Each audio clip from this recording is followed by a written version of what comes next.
गुरुवर्य केशवराव दीक्षित स्मृती व्याख्यानमालेच्या हे बहुतेक 23वे वर्ष असावं.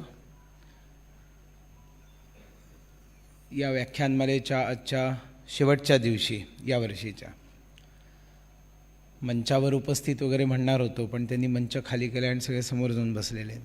त्याच्यामुळे समोर बसलेले सगळे मान्यवर, आमचे लोकप्रिय आमदार सुधीरजी, अभ्यंकरजी, भिडेजी, खाडीलकरजी आणि बाकी एक देवधरही आहेत. त्याच्यामुळे मला बरं वाटलं, एक देवधरी इथे प्रतिनिधी आहे संस्थेवर. आणि एकूणच सभागारात उपस्थित सगळ्या भगिनी आणि बंधूंनो, आवाज बंद झाला.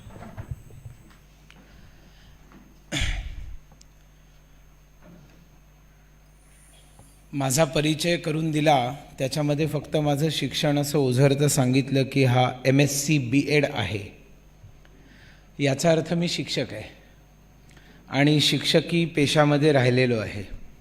त्याच्यामुळे आपण सगळे सारखेच आहोत इथे बसलेले बहुतेक सगळे. आणि मी कधी संचालक वगैरे राहिलेले नाही, त्याच्यामुळे तुमच्याशी कनेक्शन जास्त चांगलं आहे माझं. चला, सांगलीच्या लोकांना हसताही येतं आणि टाळ्याही वाजवता येतात. थोडंसं झलक मिळाली मला बघायला. तर शिक्षक असल्यामुळे एक वाईट सवय आहे, जोपर्यंत बेल वाजत नाही मी भाषण बंद करत नाही. आणि मग भाषण जर लांबलं आमचं पक्षामध्ये वगैरे, तर पाठीमागे बसलेले असे सदरा बिदरा खेचतात, काही असे चिठ्ठी पाठवून देतात. तर यांनी सगळे, आणि तसे सगळे सज्जन आहेत, त्याच्यामुळे त्यांनी सदरा खेचलाही नसता, पण ते स्कोपच काढून टाकला ते समोर जाऊन बसल्यामुळे. मग शिल्लक काय राहिले रस्ते, तर घड्याळ दाखवायचं. तर लोक घड्याळ दाखवायचे की बाबा आता बंद कर, बराच वेळ झाला. काही व्याख्यानांमध्ये संध्याकाळी उशिरा, संध्याकाळच्या व्याख्यानांमध्ये पाठीमागनं एकाने कॅलेंडर काढून दाखवलं की आता दिवस बदलतोय, गप्प हो, किती बोलणार. आणि एका व्याख्यानामध्ये समोर बसलेल्या व्यक्तींनी रिव्हॉल्वर बाहेर काढलं. तर मी म्हटलं की अरे बाबा, ते मी थांबतो, तू रिव्हॉल्वर कशाला बाहेर काढलंस. तो म्हणाला, तुम्ही काळजी करू नका हो, तुम्ही बोला. इथे हे रिव्हॉल्वर तुमच्यासाठी आणलेलं नाही आहे, तुम्हाला भाषण करण्यासाठी ज्यांनी बोलवलेलं आहे. तुम्ही गेल्यानंतर त्याचा समाचार मी घेणार आहे. मला इथे भिड्यांनी बोलवलेलं आहे आणि त्याच्यामुळे त्यांची सुरक्षा ही माझी जबाबदारी आहे. आणि मुख्य गोष्ट म्हणजे मी तुम्हाला जास्त पिळणार नाही. याचं कारण माझी रात्री 1 वाजताची फ्लाईट आहे. बंगलोर मार्गे मला उद्या सकाळी विजयवाड्याला पोचायचं आहे. आंध्र प्रदेशाची राजधानी नाही म्हणता येणार, एक मध्यवर्ती प्रमुख शहर, जिकडे पक्षाची दिवसभर प्रदेश कार्यकारिणीची बैठक आहे. आणि इकडनं साधारणपणे 5 तास लागतात. गाडगीळ साहेब, त्या रस्त्याचं काहीतरी करा हो. त्या सांगलीला याचा जो रस्ता आहे, मला माहिती आहे राज्यामध्ये वसुली सरकार आहे ना, तुमचं फारसं चालणार नाही. पण थोडा खालनं तुम्ही दट्ट्या लावा, वरनं गडकरी लावतील, करवून घेऊ ना. वा वा वा. नाही, कारण सकाळ तिथे हायवे, मोदींच्या हायवेपर्यंत मी बरा होतो. राज्य सरकारच्या रस्त्यावर आल्यावरती कंबर दुखायला सुरुवात झाली. त्याच्यामुळे तो घरकोंबडा मुख्यमंत्री आहे, त्याला तर काही देणं घेणं नाही सांगलीतल्या लोकांचं काय होतंय काय नाही होतंय. थोडं बहुत राजकारण करणार हं मी भाजपवाला आहे. तुम्ही बोलवण्यापूर्वी विचार करायला पाहिजे होता.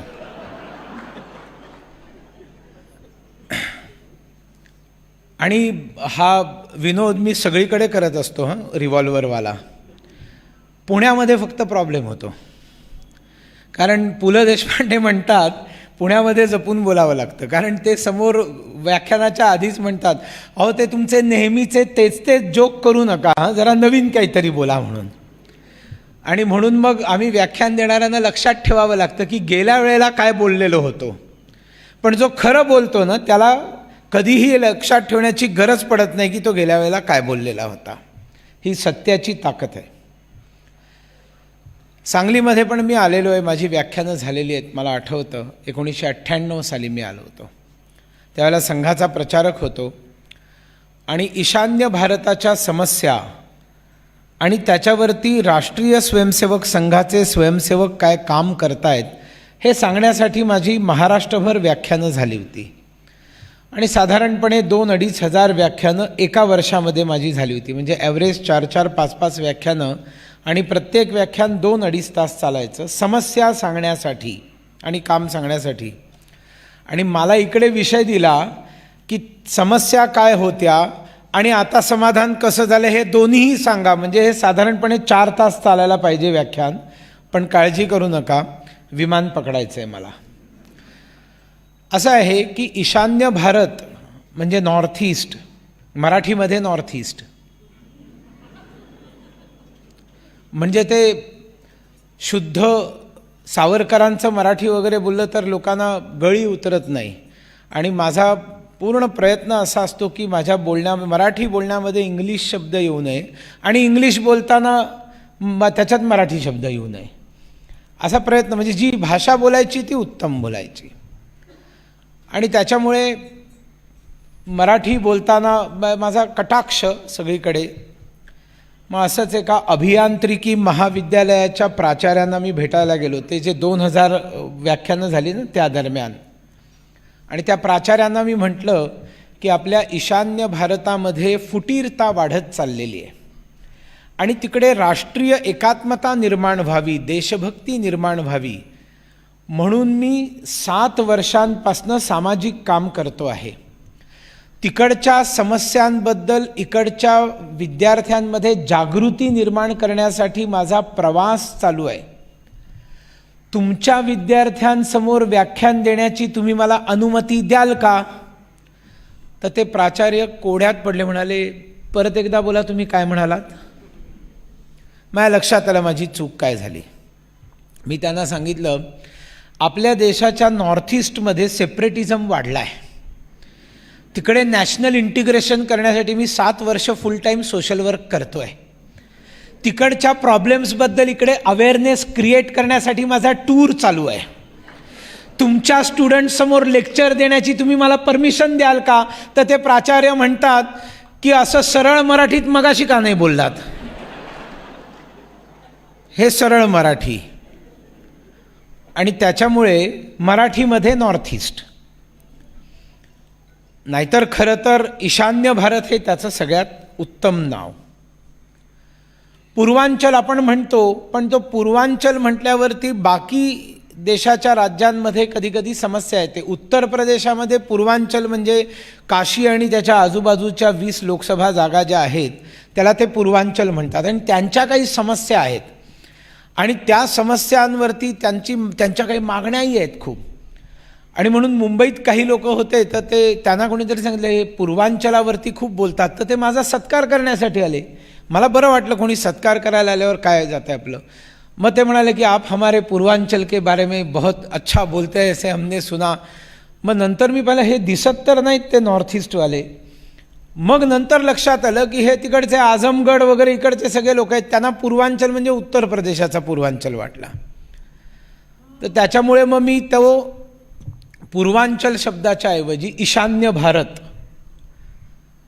आणि ईशान्य दिशा म्हटली की आपल्या वास्तुशास्त्राच्या अनुसार घरामध्ये देवघर ईशान्येकडे असतं आणि ती ईश म्हणजे ईश्वराची दिशा, म्हणूनच त्याला ईशान्य म्हणतात. मग आपली भारत माता जर आपलं एक घर आहे तर त्या घराच्या ईशान्य दिशेला असलेल्या आपल्या भारत मातेचा जो भाग आहे तो निश्चितपणे आपल्या देशाचं देवघर आहे.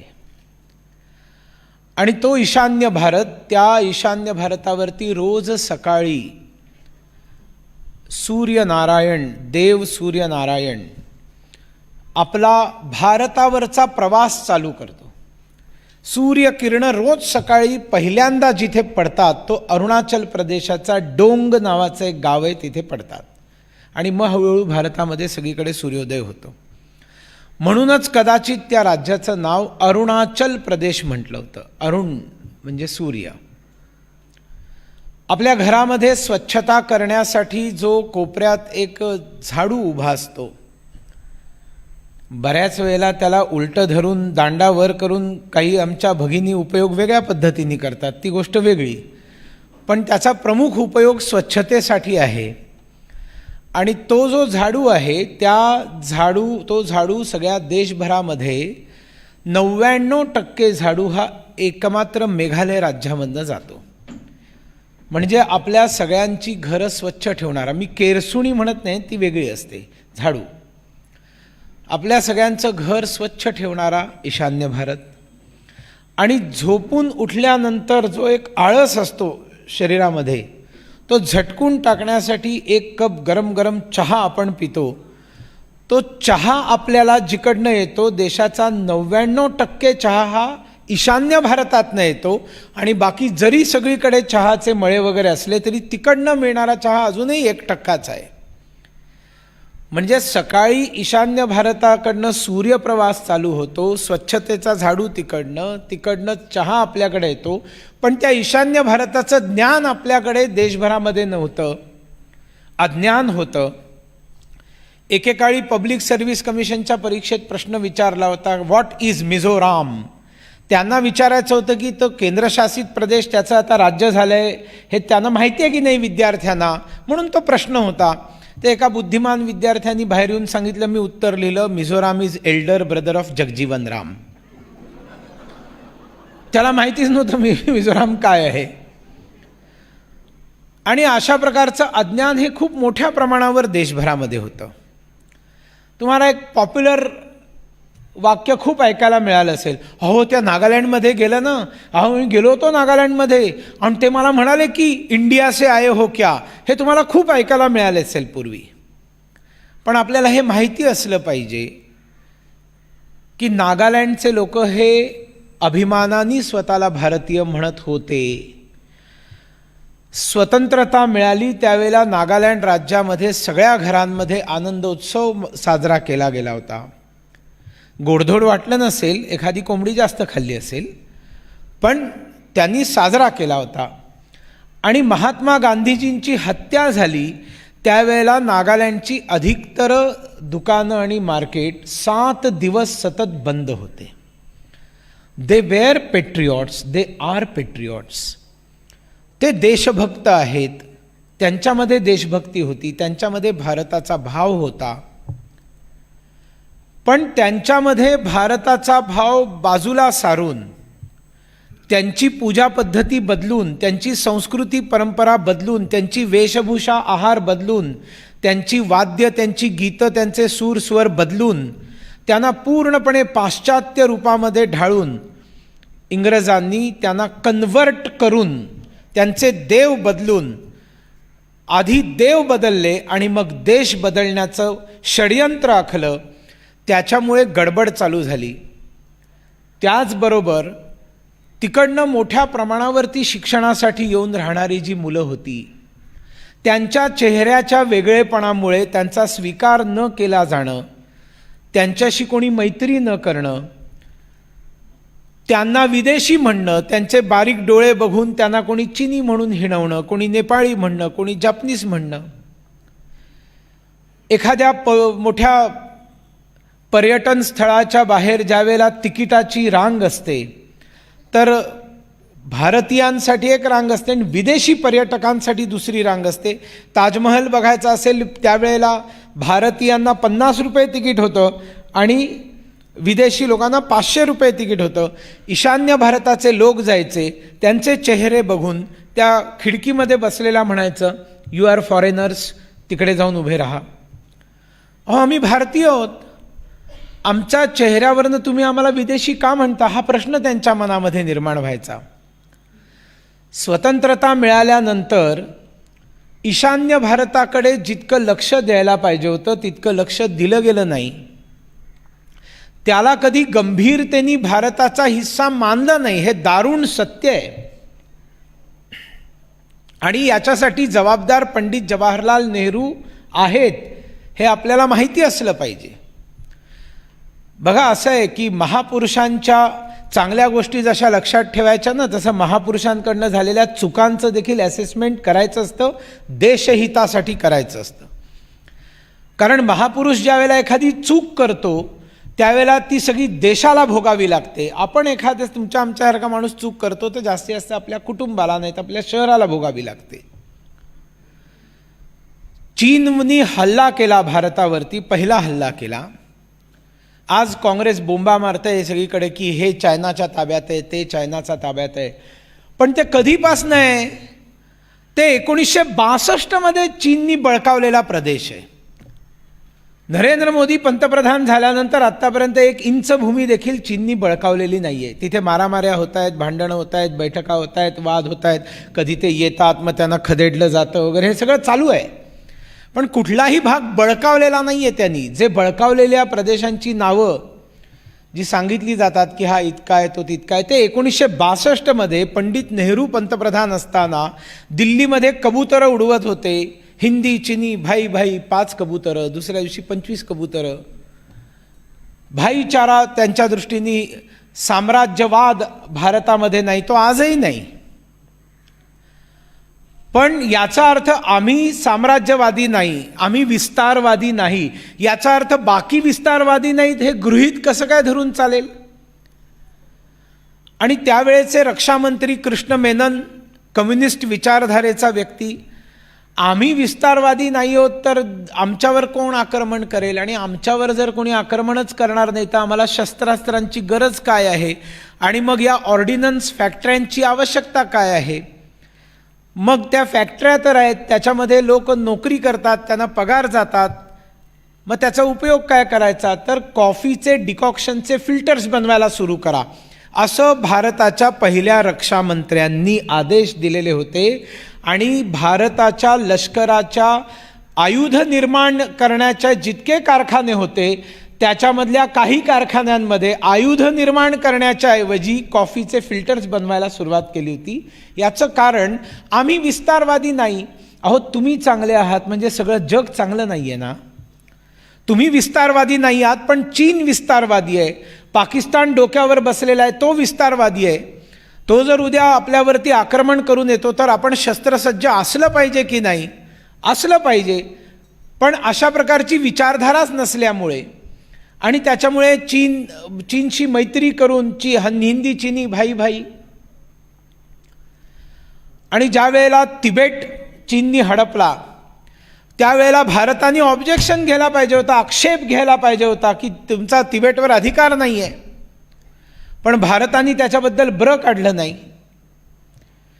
आणि ज्यावेळेला पाकव्याप्त काश्मीर, तो भारताचा काश्मीर जो आहे, जो पाकिस्ताननी बळकावलेला होता, पाकव्याप्त काश्मीर नाही, पाकनी बळकावलेला भारत हा जो भाग होता त्याच्यातला अक्साई चीन पाकिस्ताननी परस्पर चीनला देऊन टाकला. त्यावेळेला पंडित नेहरू काहीच बोलले नाहीत. आणि त्यावेळेला एक खासदार लोकसभेमध्ये उभे राहिले आणि त्यांनी प्रश्न विचारला की तो पाकिस्ताननी जो भाग देऊन टाकलेला आहे तो भले आज पाकिस्तानकडे आहे पण तो भारताचा हिस्सा आहे आणि त्यांनी चीनला देऊन टाकला तर आपण त्याच्या विरोधात बोललं पाहिजे. पंडित नेहरूंचं उत्तर आहे लोकसभेमध्ये, अरे ज्या जमिनीवरती गवताचा एक तृण उगवत नाही ती जमीन काय कामाची? देऊन टाकली तर देऊन टाकू देत ना. त्यावेळेला तो खासदार खूप बुद्धिमान होता. तो वाकला, आपल्या डोक्यावरची टोपी काढली आणि त्यांनी सांगितलं, पंडित जी मेरे सर के ऊपर बाल नहीं उगते, क्या करे, दे डाले किसी को.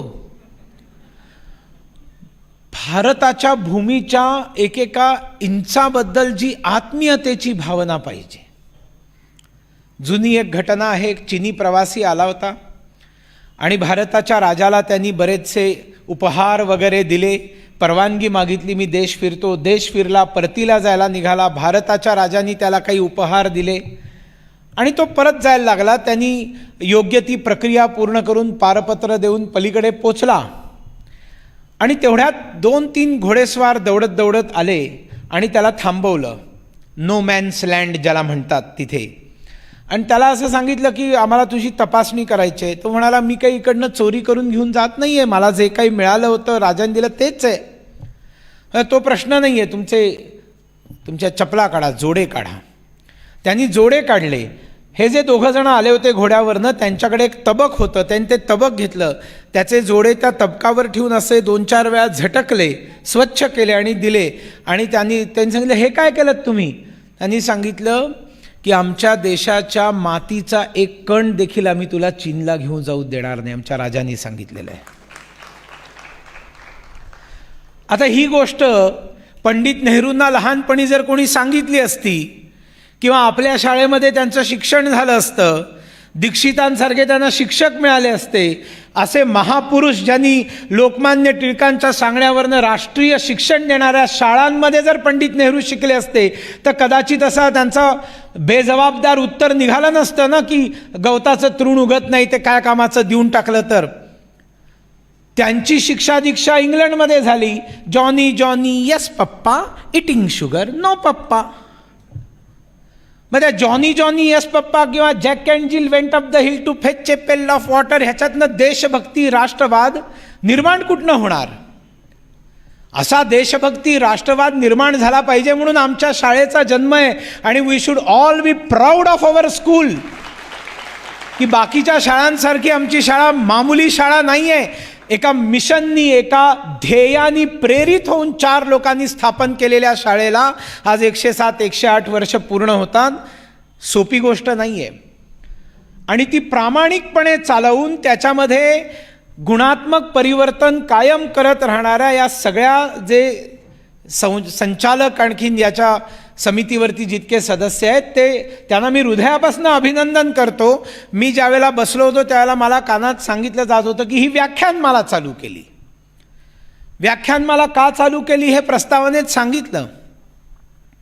मग या व्याख्यानमालेमध्ये आणखीन एक विशेष गोष्ट मला बसल्या बसल्या सांगितली अभ्यंकरांनी की त्या शाळेमध्ये विद्यार्थ्यांच्या समोर 30-40 शिक्षक निवडले जातात आणि त्यांना काही विषय दिले जातात. त्या विषयांना घेऊन शाळांमध्ये व्याख्यान देण्याचं काम केलं जातं. अशा पद्धतीने एक पुढचं पाऊल म्हणजे येणाऱ्या पिढीला देश, एक ध्येय, समाज याच्याबद्दल संवेदना निर्माण करून, संवेदना निर्माण झाली की मग व्यक्ती पुढे काही करायला तयार होतो. संवेदनाच नसेल तर करणार काय, पुढे जाणार कसा काय तो?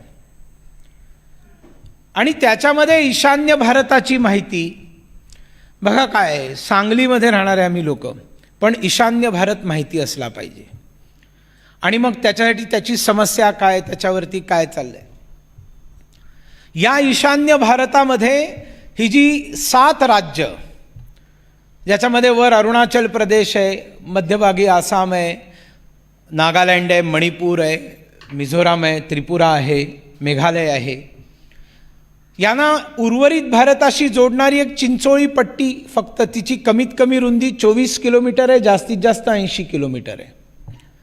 तो ब्रह्मपुत्रा नद आहे, केवढा विशाल नद आहे.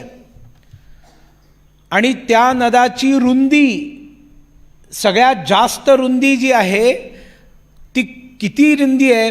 26-27 किलोमीटर रुंदी आहे. रुंदी 26-27 किलोमीटर त्या नदाची रुंदी आहे. त्याच्यामध्ये माजुली नावाचं बेट आहे. जगातलं सगळ्यात मोठं नदीमधलं बेट माजुली हे भारतामध्ये आहे. मी रिव्हराईन आयलंड नावाचा डिक्शनरीत शोधायचा प्रयत्न केला, मला शब्दच सापडला नाही. कारण इंग्रजी भाषेचा जन्म जिथे झाला तिथे अशा प्रकारचं बेटच नसल्यामुळे इंग्रजी भाषेत शब्दच नाही आहे. एवढं विशाल बेट माजुली आहे, त्याच्यामध्ये लोक राहतात. त्याच्यामध्ये श्रीमद शंकराचार्यांनी 22 आश्रम चालू केले. 22 आश्रम चालू केले. ती ब्रह्मपुत्रा कोर्स चेंजिंग रिव्हर म्हणतात. बघा, नदीला पूर येणं वेगळी गोष्ट आहे. अनेक नद्यांना पूर येतो, पण पूर आल्यावर त्या पात्राचं स्वाभाविकपणे थोडं रुंद होतं, आजूबाजूची घरं वाहून जातात, पुन्हा ती छोटी होते. ब्रह्मपुत्रा आपलं पात्र बदलते आणि ती बदलून कुठून जाईल याची काहीच खात्री नसते. आणि मग नवीनच भाग जो आहे तो सगळा पाण्याखाली येतो आणि त्याबरोबर ती जमीन उचलून घेऊन जाते आपल्याबरोबर. ती जमीन उचलून घेऊन जाते आणि पुढे कुठेतरी जाऊन डिपॉझिट करून टाकते आणि तिथे नवीन द्वीप तयार होतात. ऐकलं होतं आपण हे कधी? नाही ना. म्हणजे ब्रह्मपुत्रेमध्ये अशी नवीन द्वीप, अशी बेटं तयार होतात, बिघडत जातात, तयार होतात, बिघडत जातात. तसं एक मोठं माजुली बेट आहे, ज्या बेटावरती 22 आश्रम आपल्या शंकरदेव, आसामचे वैष्णव संत शंकरदेव यांनी चालू केले होते. त्याच्यातले 4 आश्रम वाहून गेले, कारण ती नदी जी आहे ती जमीन उचलून घेऊन जाते. आणि मग ज्या ठिकाणी नवीन भूमी निर्माण होते त्याला 4 आयलंड म्हणतात. 4. तिथे राहायला कोणी जात नाही. अच्छा, इकडनं ज्यांची जमीन गेली ती गेली, मग ते सरकारच्या समोर नुसती धरणे करून बसून राहतात की आम्हाला जमीन द्या म्हणून.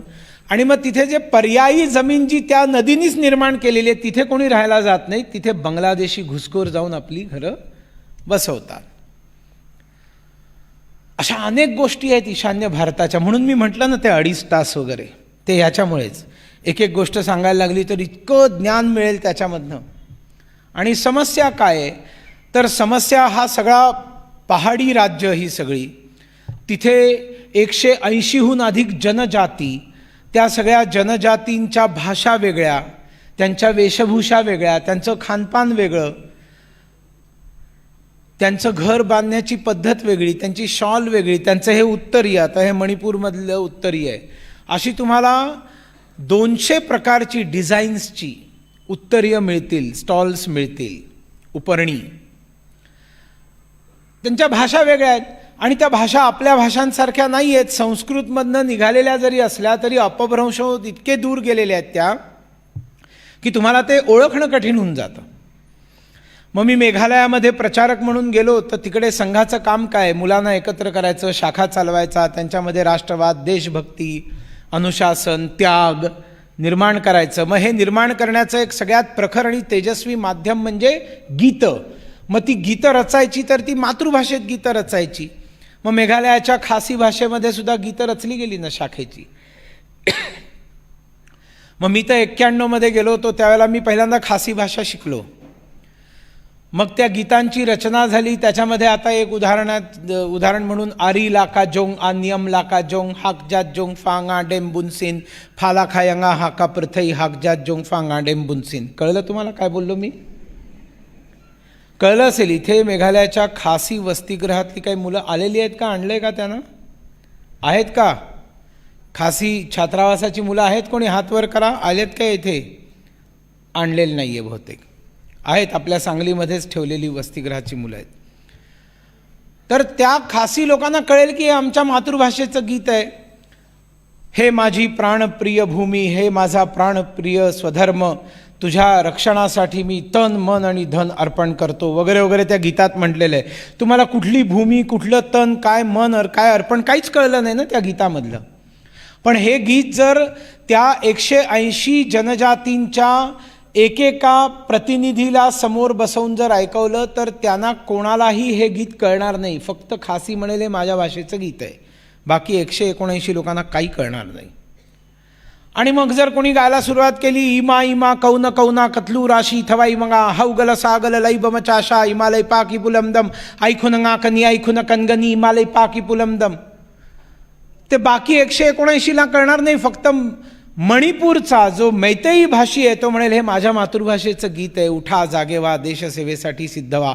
इतक्या प्रकारच्या भाषांची विविधता असलेला ईशान्य भारत. कोणाची लोकसंख्या 5,000, कोणाची 10,000, कोणाची 25,000. इंग्रजांनी त्यांना सांगण्याचा प्रयत्न केला की तुम्ही भारतीय नाही आहात, तुमचा भारताशी काही संबंध नाही. पुढे जाऊन सांगण्याचा ख्रिश्चन मिशनऱ्यांनी प्रयत्न केला की तुम्ही भारताचे तर नाहीच आहात, भारतीयांनी तुमचं शोषण केलेलं आहे, हिंदूंनी तुमचं शोषण केलेलं आहे, त्यांच्याबरोबर कशासाठी जाता, ते तुमचं धर्मांतरण करतील, ते तुम्हाला त्यांच्या पूजा तुमच्या डोक्यावर थोपतील. असं म्हणून पहिल्यांदा हिंदू समाजापासून या जनजातींना दूर करण्याचं काम ख्रिश्चन मिशनऱ्यांनी केलं, इंग्रजांनी आणलेल्या ख्रिश्चन चर्चनी केलं.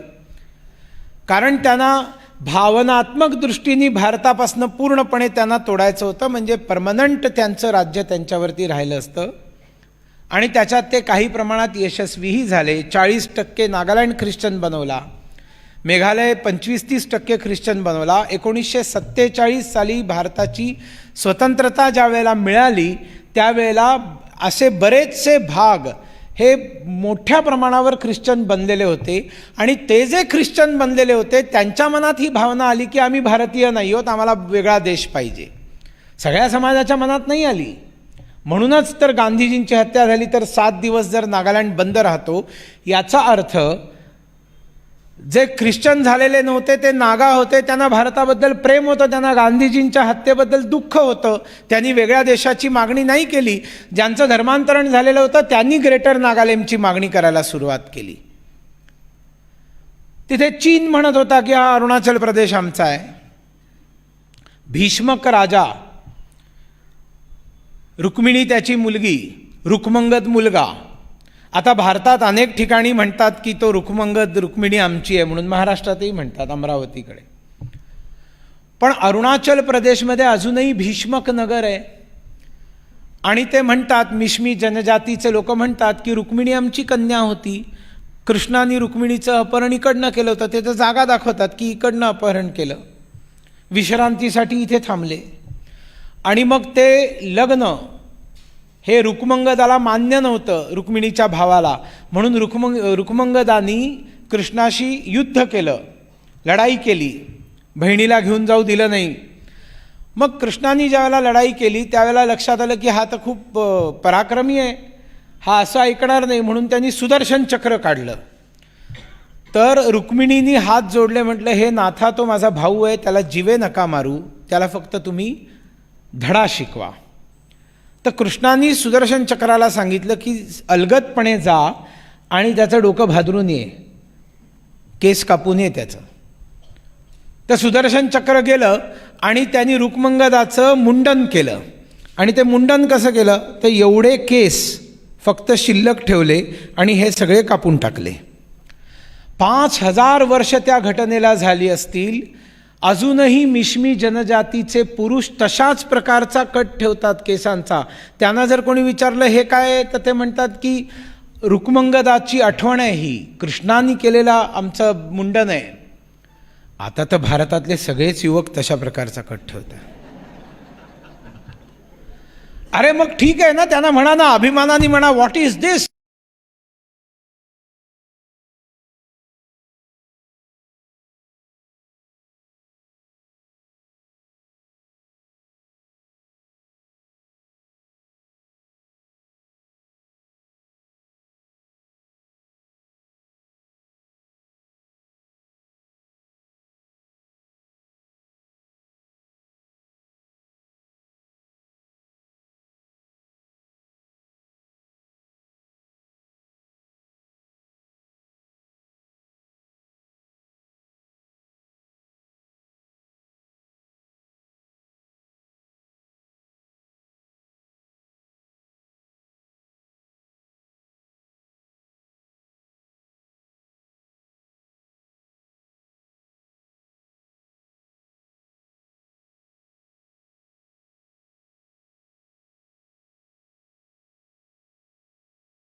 मग एक राजकुमार आला, त्यांनी त्या राजाशी युद्ध केलं आणि त्या 7 भगिनींना मुक्त केलं.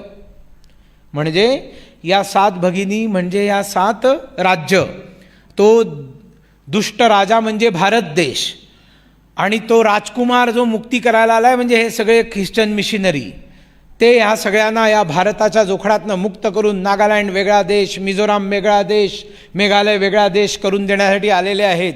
आम्हाला माहितीच नाही. हो म्हणजे 7 सिस्टर्स ना, आम्हाला माहितीच नाही ते कशासाठी 7 सिस्टर्स म्हणायचे. अज्ञान. अटल बिहारी वाजपेयीजी पंतप्रधान झाले आणि त्यांनी सगळ्यात पहिल्यांदा या 7 राज्यांमध्ये सिक्कीमला जोडून 7चा 8 करून टाकला. अटल बिहारी वाजपेयीजी पंतप्रधान झाले आणि त्यांनी या 8 राज्यांच्या विकासासाठी एका स्वतंत्र मंत्रालयाची निर्मिती केली ज्याचं नाव आहे development of north east region. मंत्रालय निर्माण करून पर्याप्त नाही, त्याला फंड्स द्यावे लागतात. पैसे द्यावे लागतात.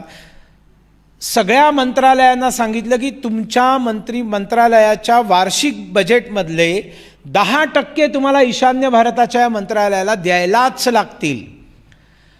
अहो ते वापरणार नाहीत, नाही वापरले तर तसेच पडून राहतील, नॉन लॅप्सेबल. अटलजींनी कायदा बनवला. आणि मग काही मंत्रालय म्हणाली की अहो आमचं ईशान्य भारताच्या त्या भूमीशी काय, आमचं असं शिपिंग मिनिस्ट्री आहे, आमचा काही संबंधच नाही, शिपिंगचं काहीच नाही आहे तिथे. अटलजींनी सांगितलं पण तो देश तुमचा आहे, ते देशवासी तुमचे आहेत की नाही, मंत्रालयाचं काही काम नाही, वेगळी गोष्ट आहे. आणि म्हणून त्यांनी एक पूल निर्माण केला, सेंट्रल पूल. आणि अशा मंत्रालयांचा त्यांच्याशी संबंध नव्हता ईशान्य भारताशी, त्यांनी देखील त्यांच्या वार्षिक बजेटमधले 10% द्यायचे, ते दुसऱ्या मंत्रालयात वापरले जातील, पण ईशान्य भारतामध्ये पैसे गेले पाहिजेत, विकास झाला पाहिजे. अटलजींची दृष्टी होती. त्यांनी लुक ईस्ट पॉलिसी दिली, कारण ईशान्य भारताच्या पलीकडे दक्षिण एशियाच्या सगळ्या देशांशी जर खुला व्यापार निर्माण झाला, तिकडनं जर महामार्ग बनले, रेल्वे मार्ग बनले, हवाई सेवा चालू झाली, सीमा उघडल्या, तर सिंगापूर बँकॉकपर्यंत सगळ्या साऊथ ईस्ट एशियापर्यंत व्यापार चालू होऊ शकतो आणि ईशान्य भारताच्या अप्रतिम प्रोडक्ट्सना मार्केट मिळू शकतं. आणि म्हणून लुक ईस्ट पॉलिसी अटलजींनी आणली. ईशान्य भारतामध्ये खूप मोठ्या प्रमाणावरती जनजातीय लोकसंख्या आहे, ट्रायबल्स ज्याला म्हणतात. काही जण आदिवासी म्हणतात, काही ट्रायबल्स म्हणतात, काही जनजाती म्हणतात, आम्ही वनवासी म्हणतो. वनवासी, पहाडवासी, हे सगळे जे आहेत यांच्या विकासासाठी वेगळं मंत्रालय नव्हतं अटलजी येईपर्यंत. समाज कल्याण मंत्रालयाचा एक भाग होता, डिपार्टमेंट होतं. आपल्या अटल बिहारी वाजपेयीजींनी त्याला बाहेर काढून जनजातीय कार्य मंत्रालय, ट्रायबल वेलफेअर मिनिस्ट्री जी आज बनलेली आहे, ही अटल बिहारी वाजपेयीजींनी स्थापन केलेली मिनिस्ट्री आहे. मोठ्या हायवेज अटलजींनी कल्पना केली आणि त्याच्यामध्ये सुवर्ण चतुर्भुज, गोल्डन क्वाड्रिलॅटरल त्यांनी जो बनवला, त्या चतुर्भुजामधला एक सिल्चरपासनं सुरू करण्याचं काम, म्हणजे भारताची सगळ्यात मोठी योजना एका अर्थाने, देशव्यापी मोठी योजना, ही ईशान्य भारतामध्ये भारताच्या स्वातंत्र्यानंतर पहिल्यांदा अटल बिहारी वाजपेयीजींनी चालू केली. म्हणजे फोकस माइंड स्पेसमध्ये, देश म्हणून विचार करायला बसताना ब्युरोक्रॅट्स, देशमध्ये म्हणून विचार करायला बसलेले असताना राजकारणी, देश म्हणून विचार करताना मीडियाचे लोक, देश म्हणून विचार करताना ज्युडिशरीचे लोक, कोणाच्याही माइंड स्पेसमध्ये ईशान्य भारत नव्हताच. असला तरी तो किरकोळ होता आणि त्याच्यामुळे माइंड स्पेसमध्ये जागा नाही, तुम्ही विकास होण्याची प्रश्नच निर्माण होत नाही. माझ्याकडे एक वस्तू आहे आणि मला जर कळलं की या वस्तूची किंमत काय आहे, मला एका मित्राने एक पेन भेट दिलं, मी आपलं ते पाहिलं, ठीक आहे छान आहे, ठेवायला सुरुवात केली. ते पेन संपलं म्हणून मी पाहिलं तर त्या कंपनीचं नाव दिसलं. मग म्हणून विचारलं की याची रिफिल दे ना, तर तो म्हणाला 2000 रुपये. म्हटलं 2000 रुपयाची रिफिल आहे? म्हणजे त्याला रिफिल नाही, त्याला कार्ट्रेज म्हणतात. म्हटलं काही म्हण दे मला. म्हटलं मग 2000 रुपयाची रिफिल आहे, त्या पेनाची किंमत किती आहे? मग तुम्हाला माहिती नाही? म्हटलं नाही माहिती. मग त्यांनी मला शोपीस दाखवला तिथे ठेवलेला, तो म्हणाला 28,000चा पेन आहे. त्या दिवसापासून मी तिजोरीत ठेवून दिलेला आहे, कारण मी जिथे जातो तिथे पेन विसरून जात असतो. म्हणजे तुमच्याकडे असलेल्या वस्तूची जर तुम्हाला किंमतच माहिती नसेल तर त्या वस्तूबद्दल विशेष लक्ष तुमचं कसं जाणार? ईशान्य भारताचं मोलच माहिती नाही आम्हाला. ईशान्य भारतामध्ये लोक काय आहेत, ते कसे आहेत, तिथे तो आमच्या देशाचा हिस्सा आहे. आणि मग जर तृण देखील उगवणार नाही अशी भूमी आमची भूमी आहे, तर मग ईशान्य भारत देखील आमची भूमी आहे ना. आणि म्हणून आमचे तिकडचे खासदार आत्ता जे कायदा मंत्री आहेत, केंद्रीय कायदा मंत्री किरेन रिजिजू, ते एक गोष्ट नेहमी सांगतात की जेव्हा जेव्हा असं म्हटलं जातं की Arunachal Pradesh is integral part of India, चीनच्या समोर ज्याला म्हटलं जातं Arunachal Pradesh is integral part of India, त्यावेळेला किरेन रिजिजू उभे राहून म्हणतात की this is wrong, Arunachal Pradesh is not integral part of India, Arunachal Pradesh is India. इंग्रजीच्या शिक्षकांना तरी लक्षात आलं पाहिजे याच्यातला फरक. महाराष्ट्राला कधी आपण म्हणू का Maharashtra is integral part of India? Integral part of India म्हणण्याची वेळ तिथे येते जिथे वाद असतो. तुम्ही ज्यावेळेला म्हणता की तो इंटिग्रल पार्ट आहे, याचा अर्थ तुम्ही एक्सेप्ट करता की त्याच्यामध्ये वाद आहे, ते वादातीत आहे, ते निर्विवाद आहे, तो भारत आहे. तो भारताचा अविभाज्य घटक नाही आहे, विभाजनाचा प्रश्नच नाही निर्माण होत, तो भारत आहे. अशा पद्धतीने विचार करणारे लोक नव्हते आणि त्याच्यामुळे मोठ्या प्रमाणावरती अविकास, ड्रग्सची तस्करी आणि तिकडनं आई वडील, शेवटी आई वडील असतात. आपला मुलगा दहशतवादी बनू नये, आपला मुलगा ड्रग ॲडिक्ट बनू नये, आपल्या मुलाचा जीवन विकसित व्हावं, शिक्षण व्हावं, चांगली नोकरी मिळावी, स्थिरस्थावर व्हावा, यासाठी आईवडील कोणत्याही टोकाला जाऊन निर्णय घेतात. मग जमीन जायदाद विकतात, लोन काढतात, पण जा बाबा तू मुंबईमध्ये जाऊन शिक, तू दिल्लीमध्ये जाऊन शिक, बंगलोरमध्ये जाऊन राहा, आम्ही एक वेळ जेवण करू पण तू शिक, म्हणतात की नाही आईवडील. आणि मग मोठ्या प्रमाणावरती लोंढे विद्यार्थ्यांचे देशभर येत गेले आणि देशभरामध्ये त्यांना दुसरा प्रॉब्लेम निर्माण झाला. दुसरी समस्या म्हणजे परिचयाचं संकट निर्माण झालं की आम्ही भारतीय असून आम्हाला भारतीय म्हटलं जात नाही, आमच्यावरती आरोप केले जातात, आम्ही सॉफ्ट टार्गेट बनतो. ऑटो रिक्षावाला आहे, तो बाकीच्यांना 5 रुपयात नेऊन सोडतो, तो पाहतो ईशान्य भारताची पोरं आहेत, यांना कोण इथे काय, यांना काय माहिती आहे, 100 रुपये मागतील 5 रुपयाच्या जागी, ते हुज्जत कोणाशी घालणार, ते मदत कोणाकडे मागायला जाणार. पोलीस स्टेशनमध्ये त्यांच्याबरोबर अत्याचार, रेल्वेमध्ये TC त्यांच्याशी अत्याचार करणार, कॉलेज ॲडमिशनमध्ये दलाल त्यांच्याकडनं जास्त दलाली घेऊन परागंदा होऊन जाणार, भाड्यानी जागा घ्यायला जायचे तर मालक त्यांच्याकडनं जास्त भाडं आकारणार, ते काय काय आणतात आणखीन. अच्छा, त्या सगळा मुक्त समाज आहे आणि ते अत्यंत पवित्र समाज आहे, कुठल्याही पापाची भावना नसते, पण तिकडची एखादी मुलगी अगदी सहजपणे गप्पा मारते आपल्याशी, तिच्या मनात काही नसतं. आपल्या इकडे असं आहे की मुलगी आणि एकदम अशी हसत खेळत हातबीत मिळायला लागले म्हणजे यांचं डोकं फिरतं की हिचं काही आहे म्हणजे रजामंदी. आणि ती तर मिझोराममध्ये, नागालँडमध्ये रात्री 12 वाजता मुली अशा फिरत असतात, त्या सेफ असतात. तशाच दिल्लीत फिरायला लागतात, त्यांना वाटतं आम्ही इथे सेफ आहोत, पण त्या सेफ नाहीत ना दिल्लीमध्ये. आणि मग त्यांच्याशी दुर्घटना घडायला लागल्या आणि ज्यांना देश तोडायचा होता त्यांनी त्याचं इंटरप्रिटेशन चुकीचं करायला सुरुवात केली. नागालँडचा एखादा मुलगा मुंबईत गर्दीत ट्रेनमध्ये चढला, धक्का दिला आणि पडला खाली. कोणी पडतं, मी गेलो तरी मी पडीन. वसुली आघाडीचे सरकारचे कोणी मंत्री चढायला गेले ते जाणार नाहीत, पण तेही धक्का देऊन खाली पडतील. कोणी पडू शकतं. पण नागालँडचा एखादा मुलगा खाली पडला तर नागालँड पोस्टमध्ये न्यूज काय, see how Indians are behaving with our Naga children in Mumbai. म्हणजे प्रत्येक घटनेचा इंटरप्रिटेशन की ते भारत आमचा विरोधी आहे, हे षडयंत्रपूर्वक करायला सुरुवात केली होती. आणि म्हणून सांगली ज्या वेळेला येते त्यावेळेला मला भैया काणे आठवतात, शंकर काणे. आणि त्यांना ज्या वेळेला लक्षात आलं की ईशान्य भारताच्या, आणि त्यांनी एक पूजनीय गुरुजींचं बौद्धिक ऐकलं. ते संघाचे प्रचारक होते, काही विवाद झाला आणि ते प्रचारक थांबले, पण प्रचारक व्यवस्थेत थांबले तरी त्यांनी मानसिकतेतनं थांबले नाहीत ते. आणि त्यांनी गुरुजींचं बौद्धिक ऐकलं. त्याच्यात गुरुजी असं म्हणाले की ज्याप्रमाणे ख्रिश्चन मिशनरी एक झील घेऊन तिकडे जाऊन काम करतात, त्यांच्या पूजा पद्धतीचं, त्यांचं जे काही षडयंत्र असेल, पण ते समर्पण भावनेने काम करतात, जीवन लावतात, मरायला तयार असतात ख्राइस्टसाठी. मग अशा पद्धतीने ईशान्य भारतामध्ये जाऊन काम करणारे कार्यकर्ते पाहिजेत, हिंदू तरुण पाहिजेत, ज्यांनी तिथे जाऊन कामं केली पाहिजेत, जनजातींमध्ये राहून काम केलं पाहिजे. भैया काणेंना एकदम प्रेरणा मिळाली आणि ते सरळ निघाले महाराष्ट्रातनं मणिपूरच्या सीमेवरती उखरुल जिल्ह्यामध्ये तांखुल नागा जनजाती जिथे राहते तिथे जाऊन राहायला सुरुवात केली. आणि तिथे बाहेरून येणाऱ्या लोकांबद्दल प्रचंड तिरस्कार असताना त्यांना मारहाण झाली वेळप्रसंगी, तू कशाला आलायस इथे.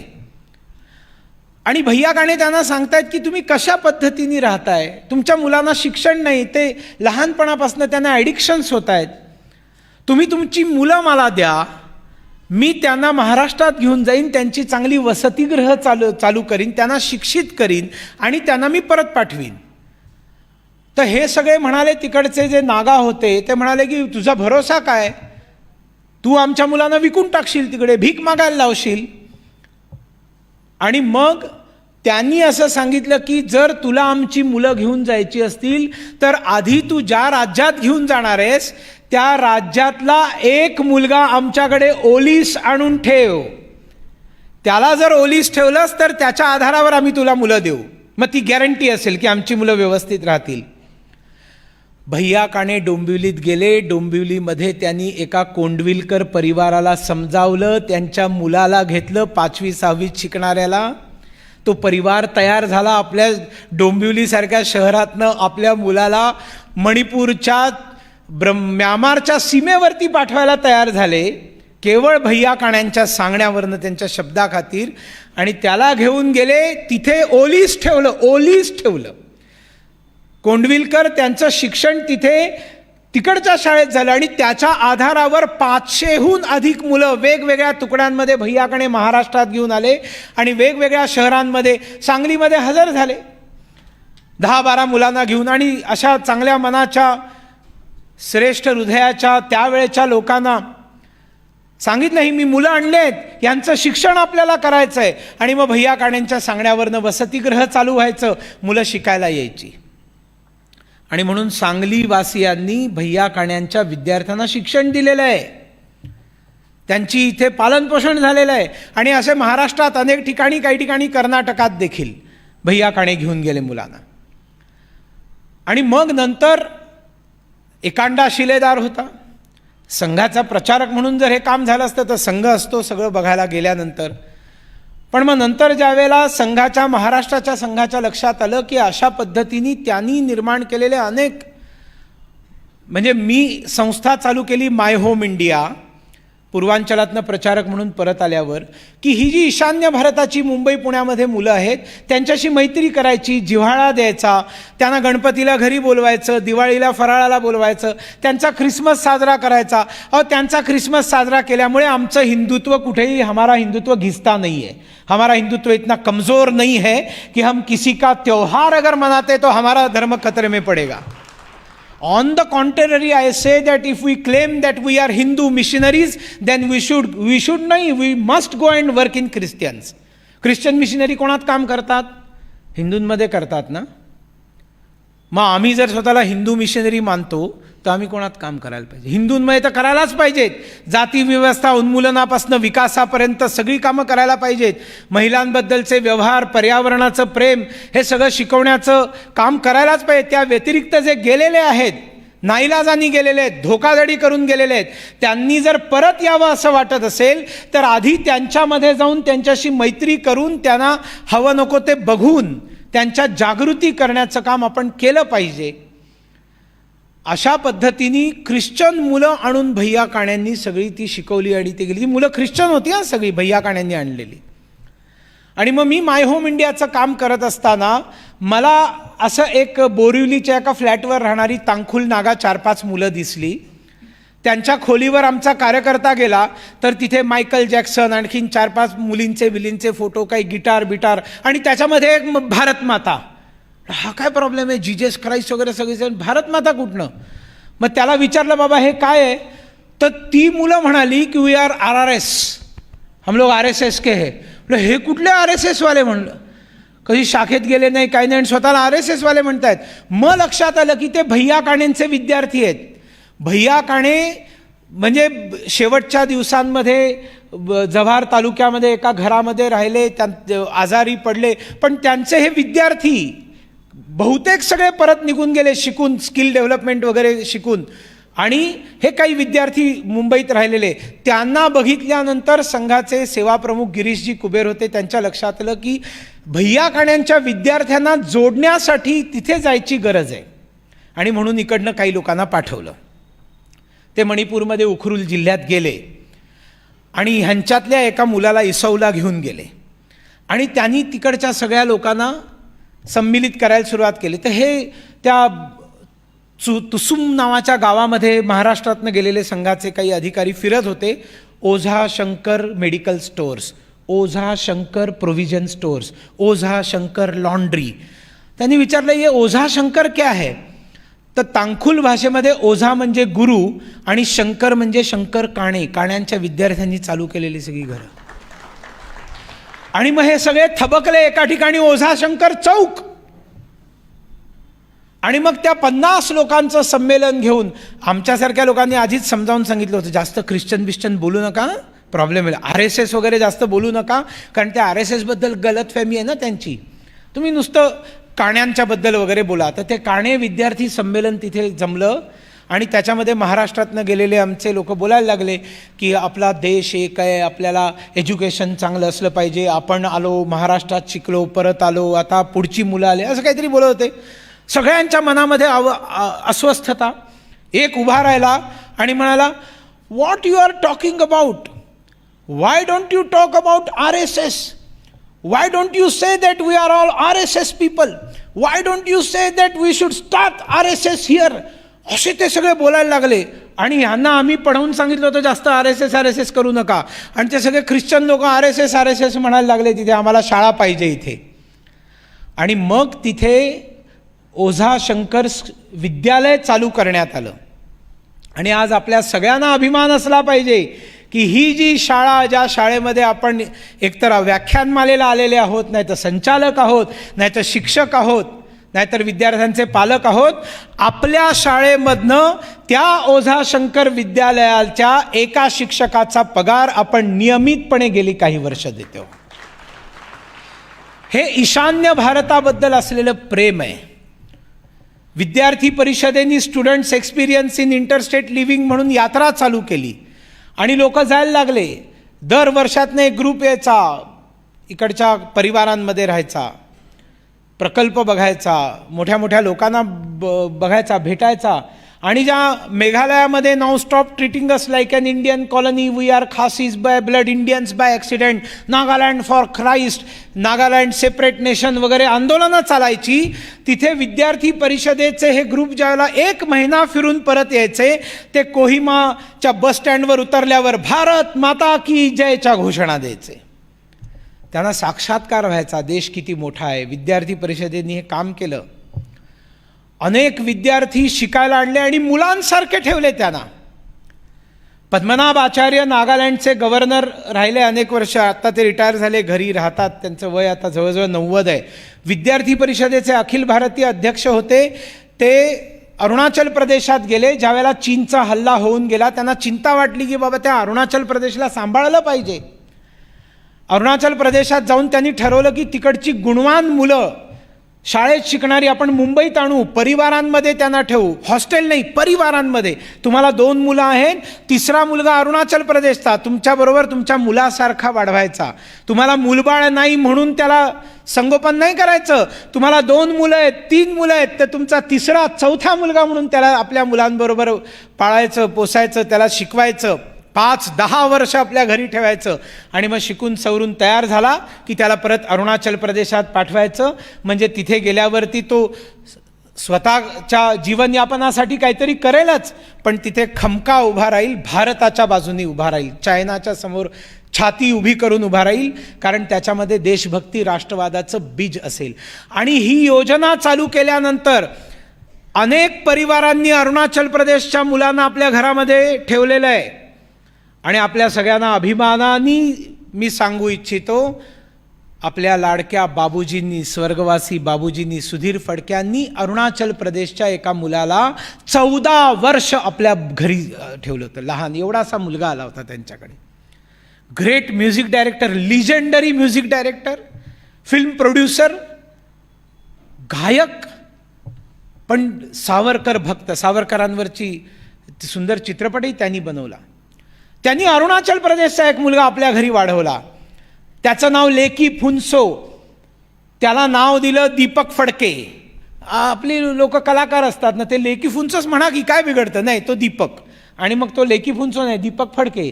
तर बिचारा त्याला काय, तो दीपक फडके म्हणून राहिला. आणि ग्रॅज्युएशन वगैरे सगळं झाल्यानंतर गेला तिकडे, डायरेक्टर ऑफ कोऑपरेटिव्ह झाला अरुणाचल प्रदेश सरकारमध्ये. तिकडे काम करतोय देशासाठी. मी भेटायला गेलो होतो 7-8 वर्षांपूर्वी. तावांगमध्ये त्याची ड्युटी होती. मी त्याला फोन केलं. मी म्हटलं की मैं मुंबई से आया हूँ.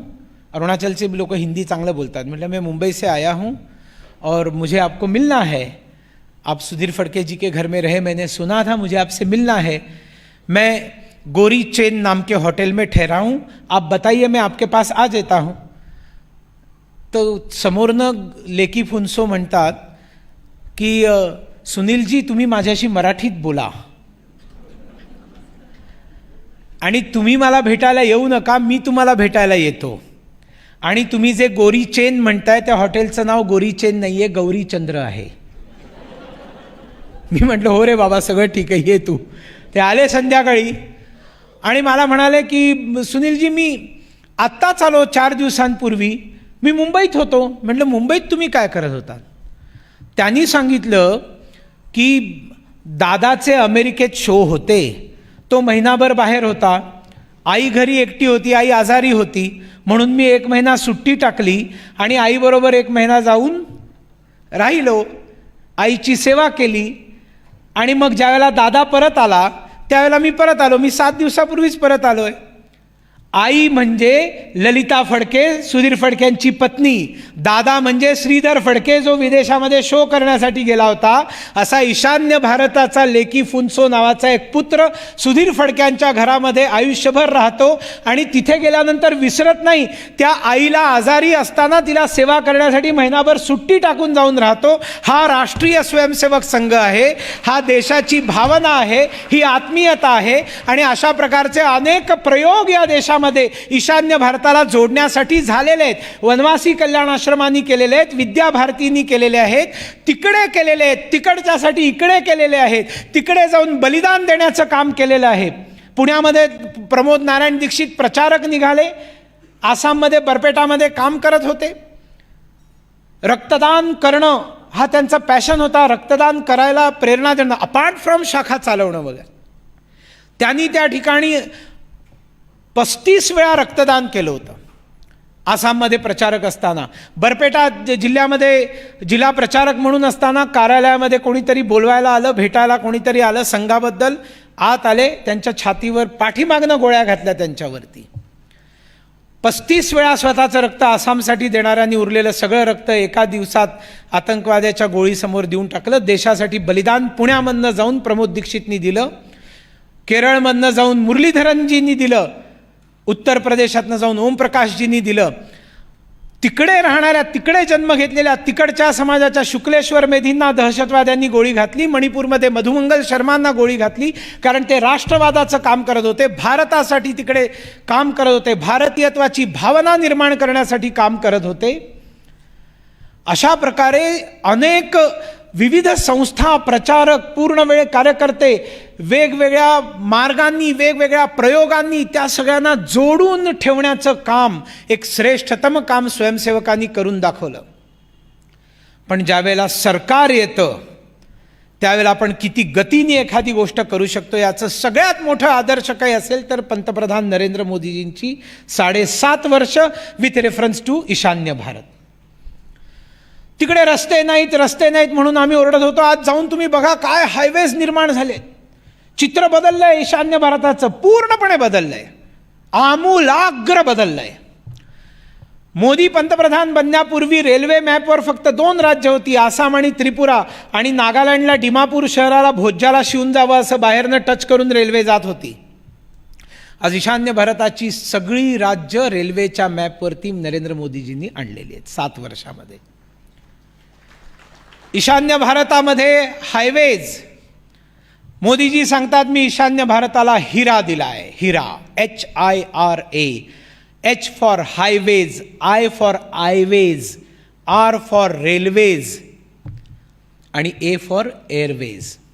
छोटे छोटे हेलिपॅड्स निर्माण करून उडे देश का आम नागरिक उडान योजना.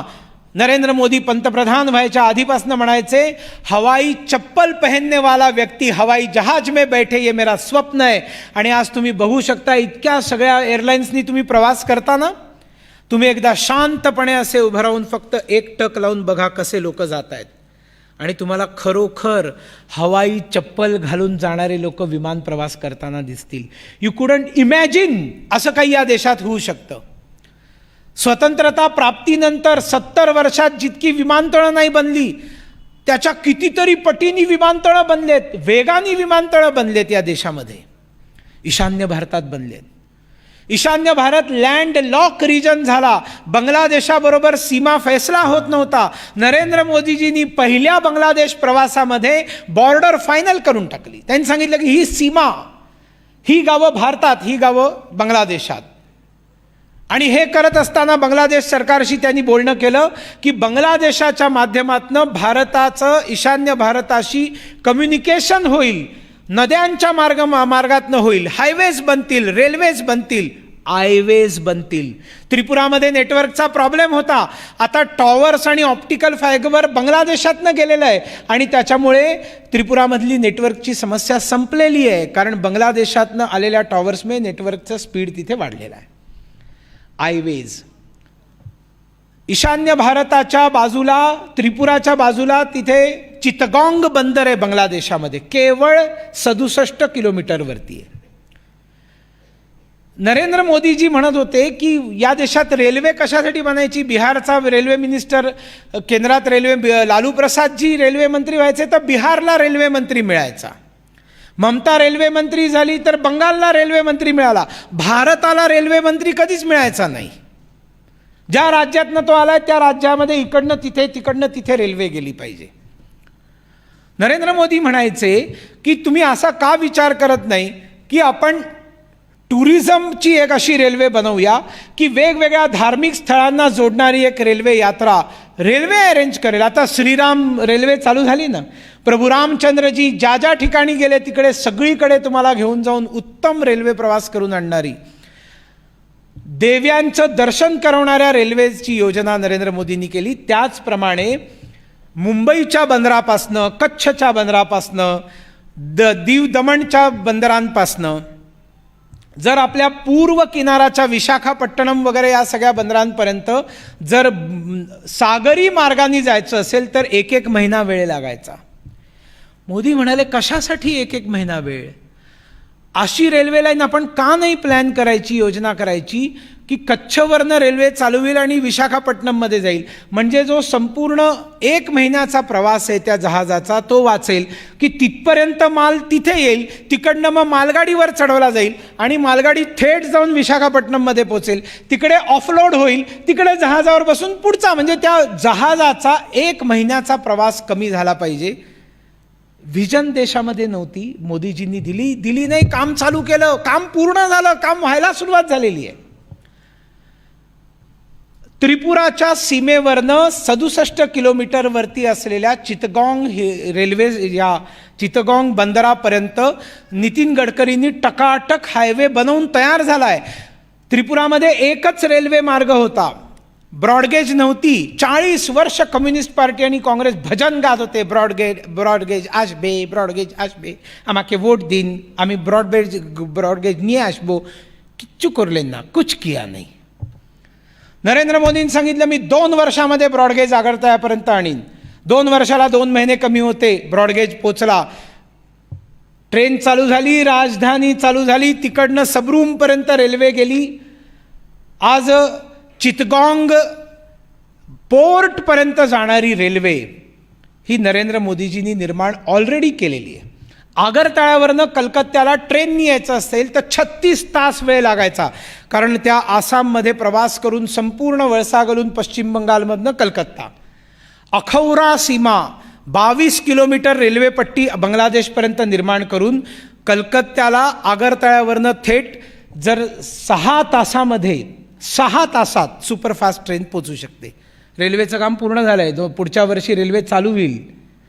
आणि बांगलादेशाशी संबंध सुधारून, उत्तम करून, बांगलादेशामध्ये भारताला समर्थन करणारं सरकार येईल याची कूटनीतिक तयारी करून, शेख हसीनाचं सरकार पुन्हा तिथे येण्यासाठी सर्व प्रकारची मदत करून,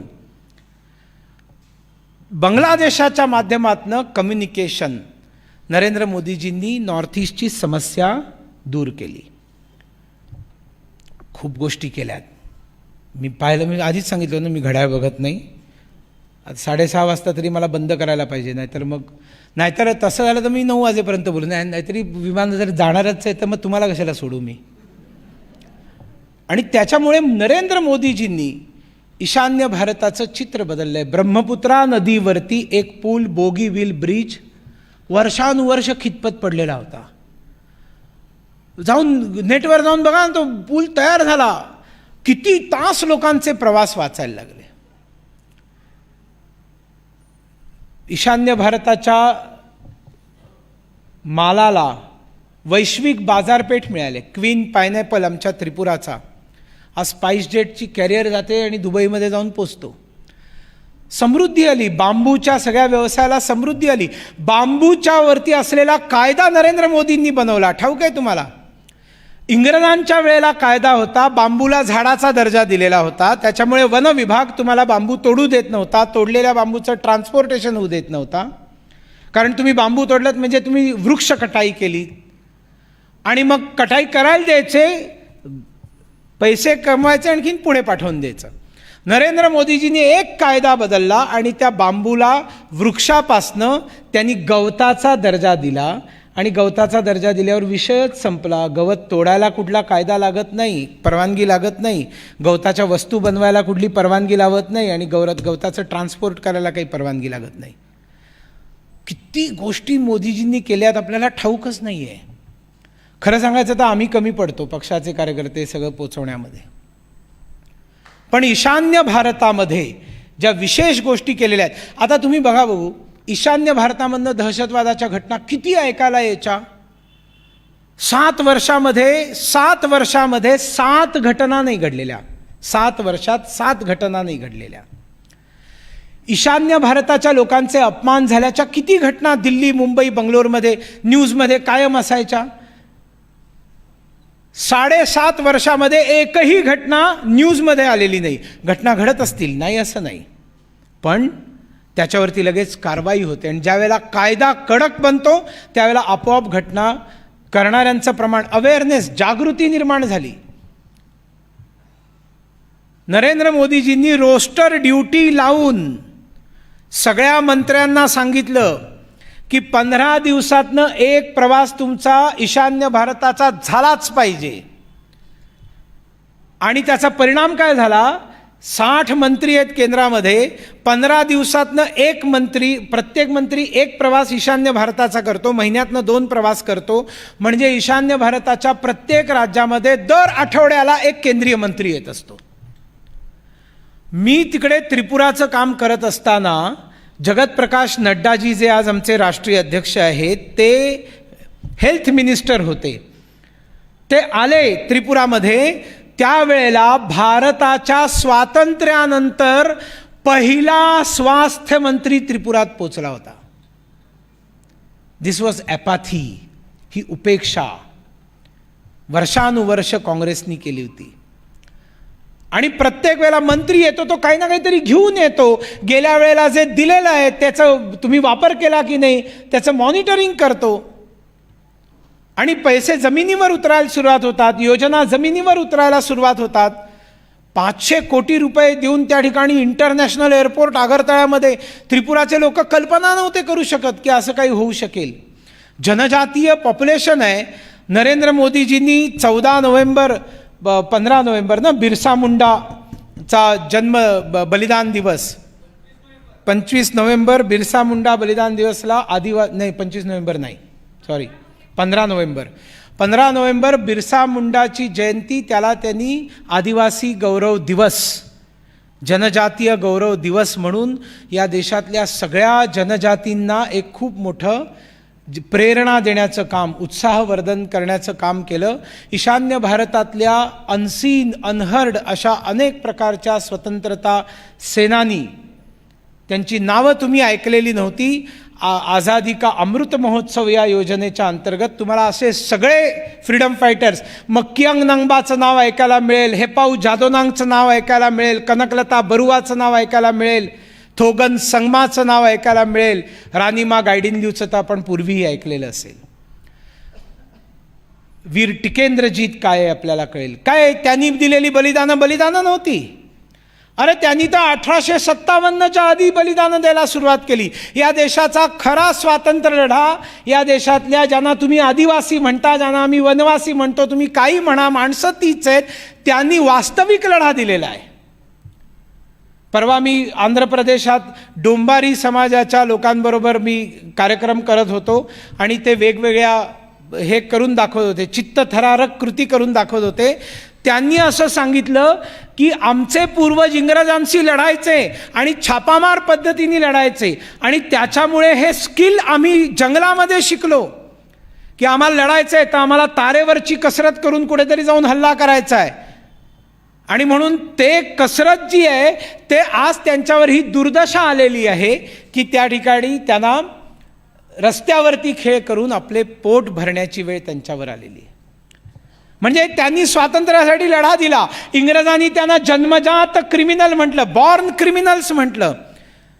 महामानव बाबासाहेब आंबेडकरांनी सगळ्यात मोठं काम जर काही केलं असेल तर ते जन्मजात क्रिमिनलचा कायदा त्यांनी काढून टाकला आणि ती माणसं आहेत त्या माणसांना माणसासारखं वागवण्यासाठी अधिकार देण्याचं काम आंबेडकरांनी केलं.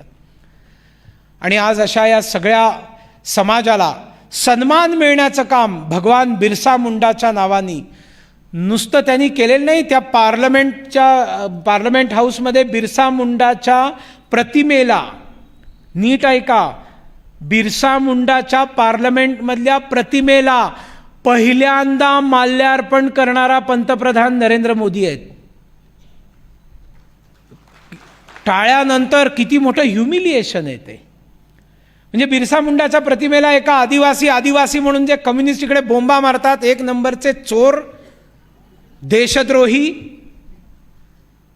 त्यांना कधी असं वाटलं नाही की त्या पुतळ्याला आपण हार घालावा?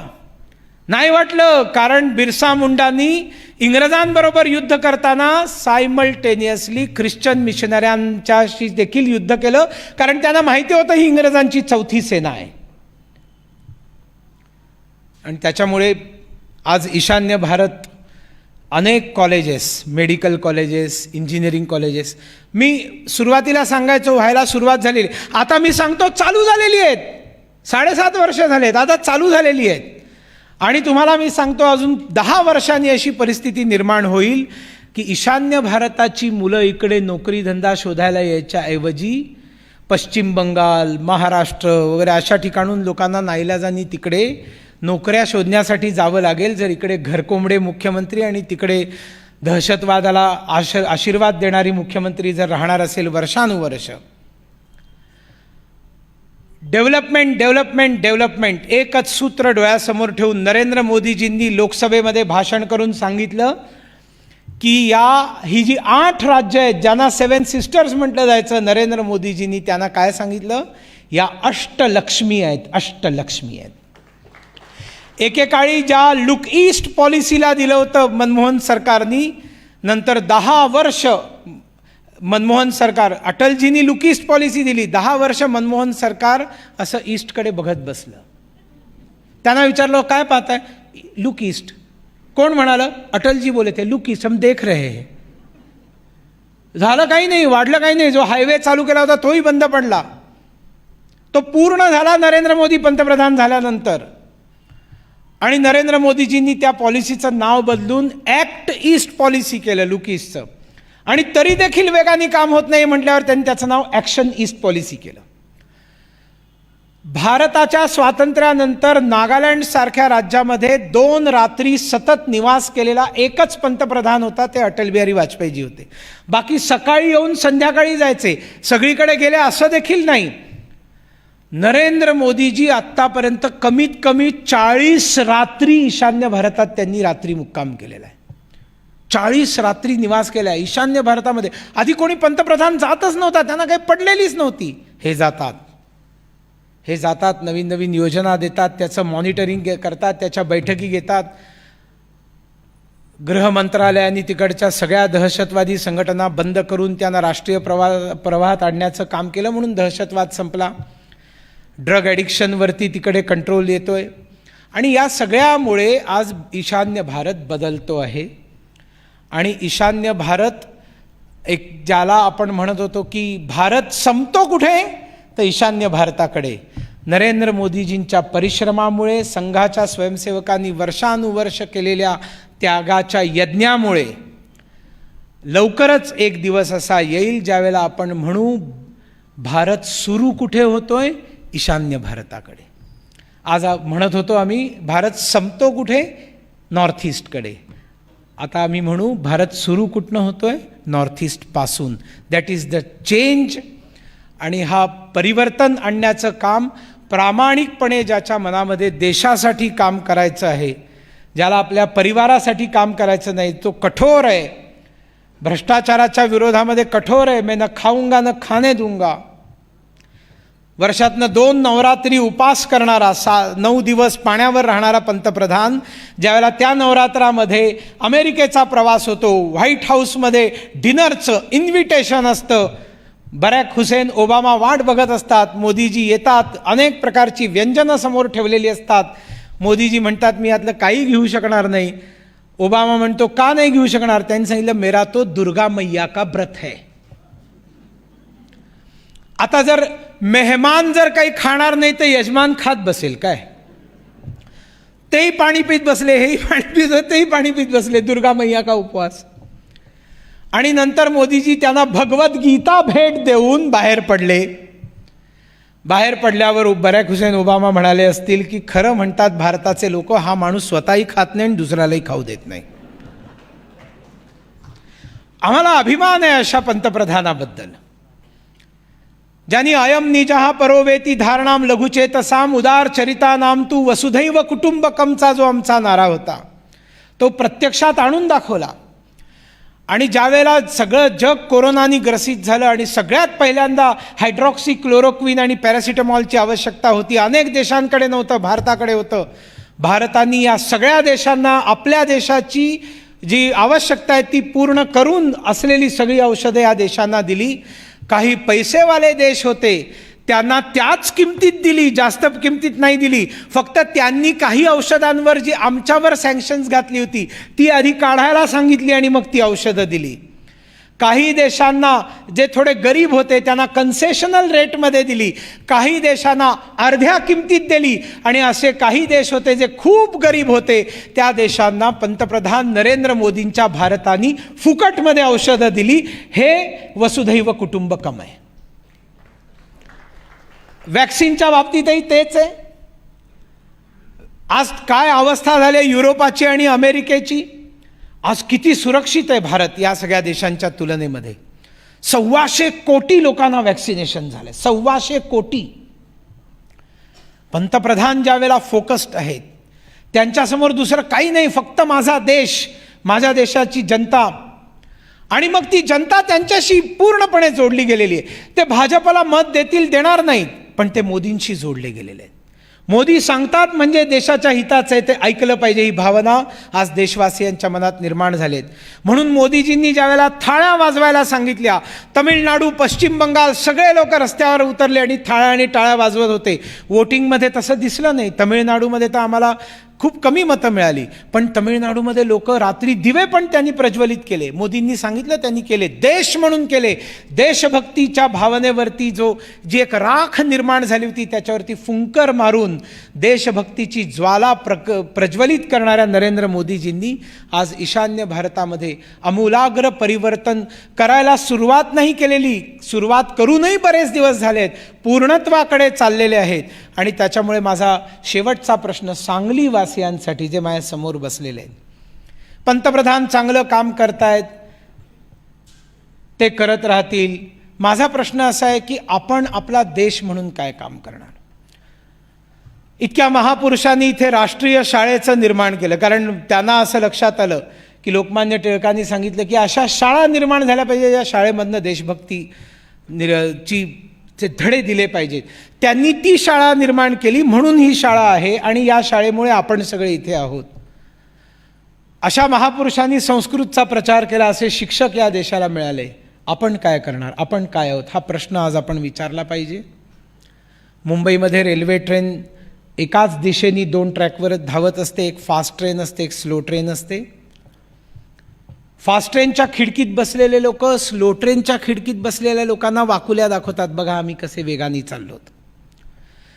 स्लो ट्रेनच्या खिडकीत बसलेले लोक हिरमुसलेले असतात. थोड्या वेळाने फास्ट ट्रेनला लाल सिग्नल लागतो, ती गाडी उभी राहते, आणि स्लो ट्रेनला हिरवा असतो, ती वेगाने पुढे जाते. आता हे खिडकीत बसलेले स्लो ट्रेनचे जे लोक आहेत ते त्यांना आनंदाने वाकुल्या दाखवतात. ते हिरमुसलेले असतात. थोड्या वेळाने हिला हिरवा लागतो, तिला स्टेशन येतं, ही फास्ट आहे, ती वेगाने पुढे जाते, पुन्हा हे त्यांना वाकुल्या जातात. अरे बाबा, ट्रेन पुढे गेली मागे राहिली, याच्यामध्ये खिडकीत बसलेल्या लोकांचं काय पौरुष, त्यांचं काय पराक्रम, त्यांचं काय योगदान, त्यांना खुश होण्याचं किंवा नर्वस होण्याचं कारण काय? ते तर सिग्नल सिस्टीम आणि मोटरमनमुळे होत आहे. म्हणून आमचा देश बदल रहा है, देश आगे बढ़ रहा है म्हणताना आम्ही या देशाचे नागरिक म्हणून काय करतो, प्रश्न आम्हाला विचारला पाहिजे, इंडिव्हिज्युअली प्रत्येकाला विचारलं पाहिजे. आज मला खरोखर खूप बरं वाटलं भिडेजी, तुम्ही काय नाव त्याचं, सुधीर ना, ज्याला भेट घालून दिली घरी, तो स्वच्छता करतो, सतीश दुधाळ, सांगलीतला एक धनगर समाजाचा माणूस. I was thrilled. 25 वर्षांपूर्वी पोहायला मित्रांबरोबर जात होता. त्यांनी पाहिलं की या नदीच्या इकडे प्लास्टिकचा कचरा पडलेला आहे, घाण पडलेली आहे. एकच मंदिर, एकच सुंदर स्थान, छोट्याशा शहरात लोक बघायला येतील, फिरायला येतील, त्यांचं मन प्रफुल्लित झालं पाहिजे, त्यांना घाण दिसली नाही पाहिजे इथे, असं त्या व्यक्तीच्या मनात येतं. आमच्या मनात नाही येतं, त्या व्यक्तीच्या मनात येतं. आणि मग तो त्या दिवशी वसा घेतो की सकाळी 2 तास, संध्याकाळी 2 तास मी स्वच्छता करणार. आणि 25 वर्ष अव्याहत ही तपश्चर्या आहे. हां, हे फेसबुक अपडेट्स नाही आहेत, हे फेसबुक अपडेट्स नाही आहेत, ट्विट्स नाही आहेत. त्या बिचाराचं तर अकाउंटही नाही आहे सोशल मीडियामध्ये. जगाला दाखवण्यासाठी नाही, ती कृष्णा माई माझी आई आहे, तिला स्वच्छ ठेवायचं आहे म्हणून आईच्या मुलाची ड्युटी देणारा हा सांगलीचा जो भूमिपुत्र आहे, ह्याला मी कोटी कोटी प्रणाम करतो. आज त्यांची मला भेट घालून दिली. मी म्हटलं जरूर पंतप्रधानांकडे मी कळवीन. पण एक नागरिक आपलं नागरिक कर्तव्य पार पाडतो. नरेंद्र मोदीजी म्हणतात की सिंगल यूज प्लास्टिक तुम्ही वापरू नका. मी निर्लज्जपणे या प्लास्टिकच्या बाटल्या मिळतात ना, लग्नामध्ये तुम्ही जाता, पक्षाच्या बैठकीमध्ये तुम्ही जाता, आपण सगळ्यांना प्लास्टिकच्या बाटल्या देतो, भले छोट्या छोट्या असतात. प्रत्येकजण ती उघडतो, एक घोट पितो, ठेवून तशीच सोडून निघून जातो. 6 रुपये किमतीची जर ती छोटीशी बाटली असेल 250 ml ची, तर आपण 1 रुपयाचा घोट पितो, आणखीन 5 रुपयाचे चांगलं पाणी तिथेच सोडून जातो. ते पाणी दुसरं कोणी पित नाही, कारण ते उष्ट असतं आणि कोविड काळात तर त्याला हातही लावणार नाही. आणि मग तो सगळा प्लास्टिकचा कचरा जमा होतो आणि कुठेतरी जाऊन पडतो. एक बाटली निर्माण करण्यासाठी 5 मिनिटं लागतात, पण ती डिकम्पोज व्हायची असेल, नॅचरली व्हायची असेल तर 500 वर्ष लागतात. हा प्लॅस्टिकचा कचरा गाईगुरांसाठी, प्राण्यांसाठी खतरनाक असतो. ह्या प्लास्टिकच्या कचऱ्यामुळे चोक होतात गटारं, आणि जोरदार पाऊस झाल्यानंतर जे सगळे तुंबतं ना, हे कशामुळे तुंबतं? या प्लास्टिकच्या पिशव्या आणि हे सगळं आपण इररिस्पॉन्सिबल सिटिझन्स आपण खाली टाकून जातो आणि ते सगळे तिथे चोक करून बसतात. त्याच्यामुळे रोगराई वाढते. मोदी एवढंच म्हणतात की आता ह्याच्यासाठी हे काय सरकारचं काम आहे काय? मोदी म्हणतात ऊर्जा वाचवली पाहिजे. रस्त्यांनी चाललेलं असताना कुठेतरी एखाद्या शाळेत कार्यक्रम आहे, मी जातो, मला दिसते एखाद्या क्लासरूममध्ये दिवे आणि पंखे चालू आहेत, आतमध्ये कोणी नाही. मी पटकन आत जाऊन ते दिवे पंखे बंद करतो. कोणीतरी मला म्हणतं येते त्या पिऊनचं काम आहे. अरे बाबा, पिऊनचं काम तो करत नाही, पण ती ऊर्जा तर तुझ्या माझ्या देशाची आहे ना, ती तर वाचवली पाहिजे. माझ्या घरामध्ये मी पाहतो 4 लोक राहतात, तर वेगवेगळ्या ठिकाणी टी व्ही चालू आहे आणि कोणी नाही. मी त्यांना झापतो, म्हटलं अरे बाबा, देवधरांकडे फुकट बिल नाही, आणि बिल जरी देण्याची माझी ऐपत असली तरी देखील ती देशाची ऊर्जा आहे, ती वाया नाही गेली पाहिजे. हे तर आपण करू शकतो ना. ह्याच्यासाठी कुठलं डोनेशन पाहिजे तुम्हाला? ह्याच्यासाठी तुम्हाला काय पाहिजे? स्वच्छता ठेवण्यासाठी, ऊर्जा वाचवण्यासाठी, आपल्या मुलांना नशामुक्तीचे धडे लहानपणापासून देण्यासाठी.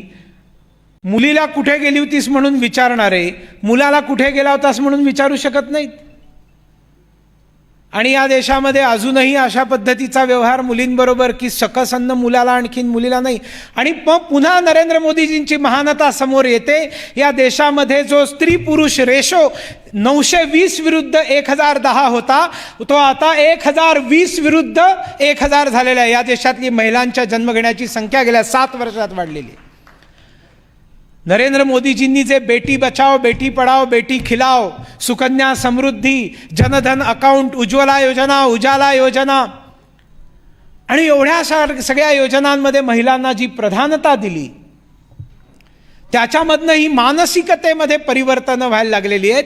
ही परिवर्तनाची मानसिकता आपल्या मनामध्ये देखील असली पाहिजे, ज्याच्यामध्ये नशामुक्त आपली पिढी कशी निर्माण होईल. करून बघ रे, करून बघ काय फरक पडतो. अरे बाबा, तुमचा कंट्रोल असेल, तुम्ही एकदा करून बघितलं, पण त्या पोराचा कंट्रोल नसेल ना, तुमच्यासारखा तो नाही, तो स्वतंत्र आहे.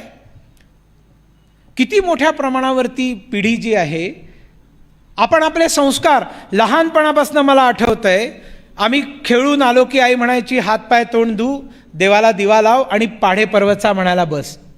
म्हणायचे की नाही आपले आई वडील. मला सगळे पाढे पाठ आहेत, शाळेमुळे नाही, माझ्या आई आजीनी सांगितल्यामुळे पाठ आहेत. संध्याकाळी आल्यावर हात पाय तोंड धू. कोरोना होता त्यावेळेला स्वच्छतेची अक्कल होती. स्वच्छतेची अक्कल असेल तर कोरोना काही करू शकत नाही. आणि हे संस्कार, दिवा लावायचा, पर्वचा म्हणायचा, आई वडिलांना वाकून नमस्कार नाही, पाया पडणं. ज्या आईवडिलांची मुलं पाया पडतात, ती आईवडिलांशी उद्धटपणे बोलूच शकत नाहीत. It is a psychological experiment. तुम्ही वाकायला शिकवता त्याला, ज्याच्या समोर तो रोज वागतो त्याच्याशी उद्धटासारखं बोलू शकत नाही. पण आपण म्हणजे ते सगळे आपण त्या पाश्चात्य ह्याच्या मागे लागलोय. ते सगळे येत आहेत परत. त्या सगळ्यांना भारतीय संस्कृती, भारतीय परंपरा, भारतीय विचार, वेदांत ह्याचं कौतुक आहे. जगाच्या कोपऱ्याकोपऱ्यामध्ये योगाची मागणी आहे. सगळं काही पाहिजे जगातल्या लोकांना जे भारतात आहे. आणि आम्ही मात्र ते बर्गर आणि पिझ्झा आणखीन सगळ्या शरीराला हानी करणाऱ्या गोष्टींमध्ये आपणही जातोय, आपल्या मुलांनाही टाकतोय. आणि त्या सगळ्या टी व्हीवरच्या सिरियल्स, इस परिवार की बर्बादी मेरे जीवन का सबसे महत्त्वपूर्ण ध्येय, अशा म्हणणाऱ्या त्या सगळ्या बायका त्या सिरियल्समध्ये असतात. आणि त्या आपण चवीनी बघत बसतो. अरे, या देशामध्ये एका प्रश्नाचं उत्तर द्या. रामायण होऊन 10,000 वर्ष झाली, एकाही आईबापांनी 125 कोटी हिंदूंमध्ये आपल्या मुलीचं नाव कैकेयी किंवा मंथरा नाही ठेवलं. ठेवलं का? सांगा, कोणी कैकेयी आणून दाखवा मला. इतका तिरस्कार निर्माण झाला त्या आईबद्दल, इतका तिरस्कार निर्माण झाला त्या दासीबद्दल. पण मंथरा आणि कैकेयी नाव कोणी ठेवत नाही. पण या मंथरा आणि कैकेयीनी भरलेल्या सगळ्या सिरियल्स आपण बघत बसतो. आपल्याला प्रोॲक्टिव्हली काही ना काहीतरी करायला पाहिजे आपल्या मुलांना संस्कार देण्यासाठी. त्याला काही पर्याय नाही आहे. नान्य पंथः विद्यते यनाय, त्याला काहीही पर्याय नाही. संस्कार देण्याच्या 2 मोठ्या संस्था होत्या या देशामध्ये, एक कुटुंब व्यवस्था आणि एक शाळा. या दोन्हीही डिस्ट्रॉय करण्याचं काम इंग्रजांनी केल्यावर डॉक्टर हेडगेवारांना एक आर्टिफिशियल सिस्टीम निर्माण करावी लागली संस्कार देण्यासाठी. ती राष्ट्रीय स्वयंसेवक संघाची शाखा होती. त्याच्यामधनं अटल बिहारी घडले, त्याच्यामधनं नरेंद्र मोदी घडले, त्याच्यामधनं लाखो लोक घडले ज्यांची नावंही तुम्हाला माहिती नाहीत. पण असं काहीतरी करणारे लोक घडावेत. त्याच्यातनं ईशान्य भारत नाही, सगळा भारत नाही. भारत वाचला तर सगळं विश्व वाचेल. कारण या सगळ्या विश्वाला सुरक्षित ठेवण्याचं, विकसित करण्याचं ध्येय ईश्वरांनी भारताला दिलेलं आहे. हे विवेकानंदांनी सांगितलं आहे, अरविंदांनी सांगितलं आहे. आणि नेवासाच्या खांबाला बसून 14-15 वर्षाच्या दुरितांचे तिमिर जावो, विश्वस्वधर्म सूर्य पाहो, जो जे वांचिल तोते लावो म्हणणाऱ्या ज्ञानेश्वर माऊलींनी आम्हाला सांगितलेलं आहे. या सगळ्या जगाची जर एक कॉन्स्टिट्यूशन बनवायची असेल, या सगळ्याचा जगाचा जर एक संविधान बनवायचं असेल, तर ज्ञानेश्वरांच्या पसायदानाच्या पलीकडे दुसरी कुठलीही गोष्ट आवश्यक नाही. इतकं अप्रतिम पसायदान त्यांनी मागितलेलं आहे, सगळ्या जगाची कल्पना. हा भारत आहे. ह्या भारताचं पोटेन्शियल ओळखून एक भारतीय नागरिक म्हणून आपण सगळ्यांनी आपल्या जीवनामध्ये आवश्यक ते परिवर्तन करून घ्यावं. जाती व्यवस्थेवरती आपण स्वतःहून पुढे होऊन कुठाराघात करून मोडीत काढून तिला केवळ विकास आणि देश आमची एकच आयडेंटिटी, आम्ही भारतीय आहोत. तुम्ही हिंदू म्हणा भारतीय म्हणा काही फरक पडत नाही. एकाच नाण्याच्या दोन बाजू आहेत. विदेशामध्ये लोक परिचय देतात, I am an Indian Muslim, I am an Indian Christian, I am an Indian. हिंदूला हे सांगावं लागत नाही, I am an Indian Hindu, कारण त्याला माहिती आहे त्या इंडियनमध्ये हिंदू बसलेला आहे. आणि म्हणून नसेल हिंदू म्हणायचं तुम्ही म्हणू नका, पण भारतीय म्हणा ना. तुम्ही नुसतं भारतीय म्हणून जरी उभे राहिलात ना तरी हे सगळे नागच बिळातनं बाहेर पडतील तुम्हाला डसायला. त्या नागांपासनं सापांपासनं सावधान राहा. ससर्पेच गृहे वासो मृत्युरेव न संशयम. आणि ते कोण आहेत ते ओळखून, भ्रष्टाचारापासनं सगळ्या गोष्टी आहेत. भ्रष्टाचार काही अशा बादली काढून टाकला तर अंधार थोडीच जातो. एक दीप प्रज्वलन केल्यावरती अंधार जातो. सुसंस्कार वाढले की कुसंस्कार जातील. एवढा एकच सिंपल मार्ग आहे आपल्या जीवनामध्ये आचरणात आणण्याचा. आता मात्र थांबायला पाहिजे, कारण मग नक्कीच फ्लाईट चुकेल.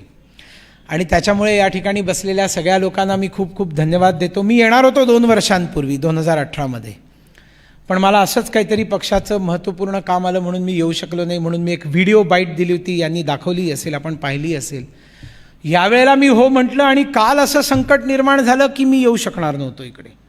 म्हणून मी म्हणणार होतो की तुम्ही इथे एक व्हिडिओ लावा आणि मी तिकडनं व्हर्च्युअली, आणि आता सगळ्यांना व्हर्च्युअलीची सवय झाली आहे, व्हर्च्युअली ॲड्रेस करतो. ते मोदी खासदार आहेत वाराणसीचे, आणि वाराणसीमध्ये अहिल्यादेवींनी बांधलेलं जे विश्वनाथाचं मंदिर आहे त्या मंदिराच्या आजूबाजूला अतिक्रमणं, घरं, दुकानं, संपूर्ण किचाड वर्षानुवर्ष. नरेंद्र मोदी आणि योगी आदित्यनाथांनी 400 घरं रिकामी केली, दुकानं सगळी रिकामी केली. जो जे वांछिल तो ते लाभो, त्याला जे पाहिजे ते दिलं, तिकडनं काढलं बाहेर आणि सगळी सफाई करून टाकली. आणि एक भव्य बाबा विश्वनाथ कॉरिडॉर बनवला आहे. बाबाच्या मंदिरापासून गंगेपर्यंत आज काही नाही, मस्त सुंदर कॉरिडॉर बनवला आहे. आता जगाचे लोक येतील वाराणसी बघायला रिलिजियस टुरिझमसाठी. आपण तर जातच आहोत. त्याचं उद्घाटन 13 तारखेला पंतप्रधान नरेंद्र मोदी करणार आहेत. आणि त्याच्याशी संबंधित अनेक कार्यक्रम पक्षाचे कार्यकर्ते, सगळ्या मंदिरांची स्वच्छता, प्रभात फेरी, असे अनेक कार्यक्रम पक्षाचे लोक करणार आहेत. आपणही सहभागी व्हावं. बाबा विश्वनाथ सगळ्यांचा आहे. आणि 13 तारखेला आपण जरूर सगळ्यांनी व्हिडिओ कॉन्फरन्सवर बघावं कशा पद्धतीने पंतप्रधानांनी आपल्या बाबा विश्वनाथाचं जे मंदिर आहे. अरे काशीमध्ये जाऊन लोक मरायला जायचे की आयुष्यामध्ये मरायचं तर काशीत जाऊन मरायचं. 5000 मराठी परिवार राहतात तिथे, असेच जाऊन सेटल झालेले. तिकडचे सगळे जे काशी विद्वत परिषद आहे त्या विद्वानांच्या परिषदेचे अध्यक्ष मराठी माणूस आहे, आणि तो इकडनं गेलेला नाही आहे. तो ज्ञानेश्वर माऊलींच्या काळापासून तिथे असलेले मराठी लोकांपैकी आहे. तिथे अशा त्या काशीमध्ये एवढं मोठं परिवर्तन, आणि त्याचं माझं केंद्रीय कार्यालयातनं सूत्रसंचलन करण्याचं काम मला पक्षांनी दिलं आणि सांगितलं तू तिथे बस. मी म्हटलं नाही, मला सांगलीला जाऊन येऊ देत, आणि त्यांनी परवानगी दिली म्हणून मी येऊ शकलो. Thank you very much. खूप खूप धन्यवाद. आपण टाळ्या बऱ्याच वेळेला वाजवल्यात, मला टाळ्या ऐकायच्या नाहीत. आपण सगळीजणं 2 हाताच्या मुठ्ठी वर करून आपल्या मातृभूमीचा जय जयकार करू. सगळ्या बहिणी, सगळे भाऊ हात वर करा, सगळे मुठ्ठी बांध कर. बोला भारत माता की. अरे काय आवाज तुमचा. माझा आवाज बघा ना. ह्या माईक बंद करा. यांनी एक चालूगिरी काय केलं, याला बंद करण्याचं बटनच नाही, कंट्रोल त्यांच्या हातात ठेवला आहे त्यांनी. तरी मी हे खाली केलं तरी बोला भारत माता. आता आणखीन एक लहानसा एक्सपेरिमेंट. इथे मला खूप बरं वाटलं की 50% इथे जास्त महिला आहेत, इथे बहिणी आहेत. नाहीतर मी भयंकर चिडतो व्याख्यानमालेमध्ये 10-15 महिला आणि बाकी सगळे पुरुष. मग मी म्हणतो तुम्ही तुमच्या पत्नीला, आईला, वहिनीला, मुलीला, तरुणांना सांगतो गर्लफ्रेंडला का नाही घेऊन आलात. देशाबद्दलची भाषणं ऐकणं हे त्यांचं काम नाही का, त्यांची जबाबदारी नाही आहे. त्यांचा अधिकार नाही आहे का? पण इथे तसं नाही आहे. Again thanks to you. पण आता आपण फक्त त्यांचा आवाज ऐकूया. कुठलाही पुरुष जय जयकार करणार नाही. फक्त माझ्या बहिणी 2 हात वर करून दाखवून देतील की आमच्या आवाजामधनं देवी अहिल्या, महाराणी लक्ष्मीबाई, लता मंगेशकर, मेरी कॉम बाहेर पडते, सुषमा स्वराज बाहेर पडते. बोला भारत माता की. ऐकलं? ते म्हणतील रोजच ऐकत असतो घरामध्ये. पुन्हा एकदा भारत माता की. आता हम भी कुछ कम नाही. आता तुम्ही गप्प बसा, पुरुष बोलतील सगळे, है ना? बोला भारत माता की. इक्वल आहे, तुल्यबळ. धन्यवाद. वंदे मातरम. धन्यवाद सर. आता मी सिटी हायस्कूलचे उपमुख्याध्यापक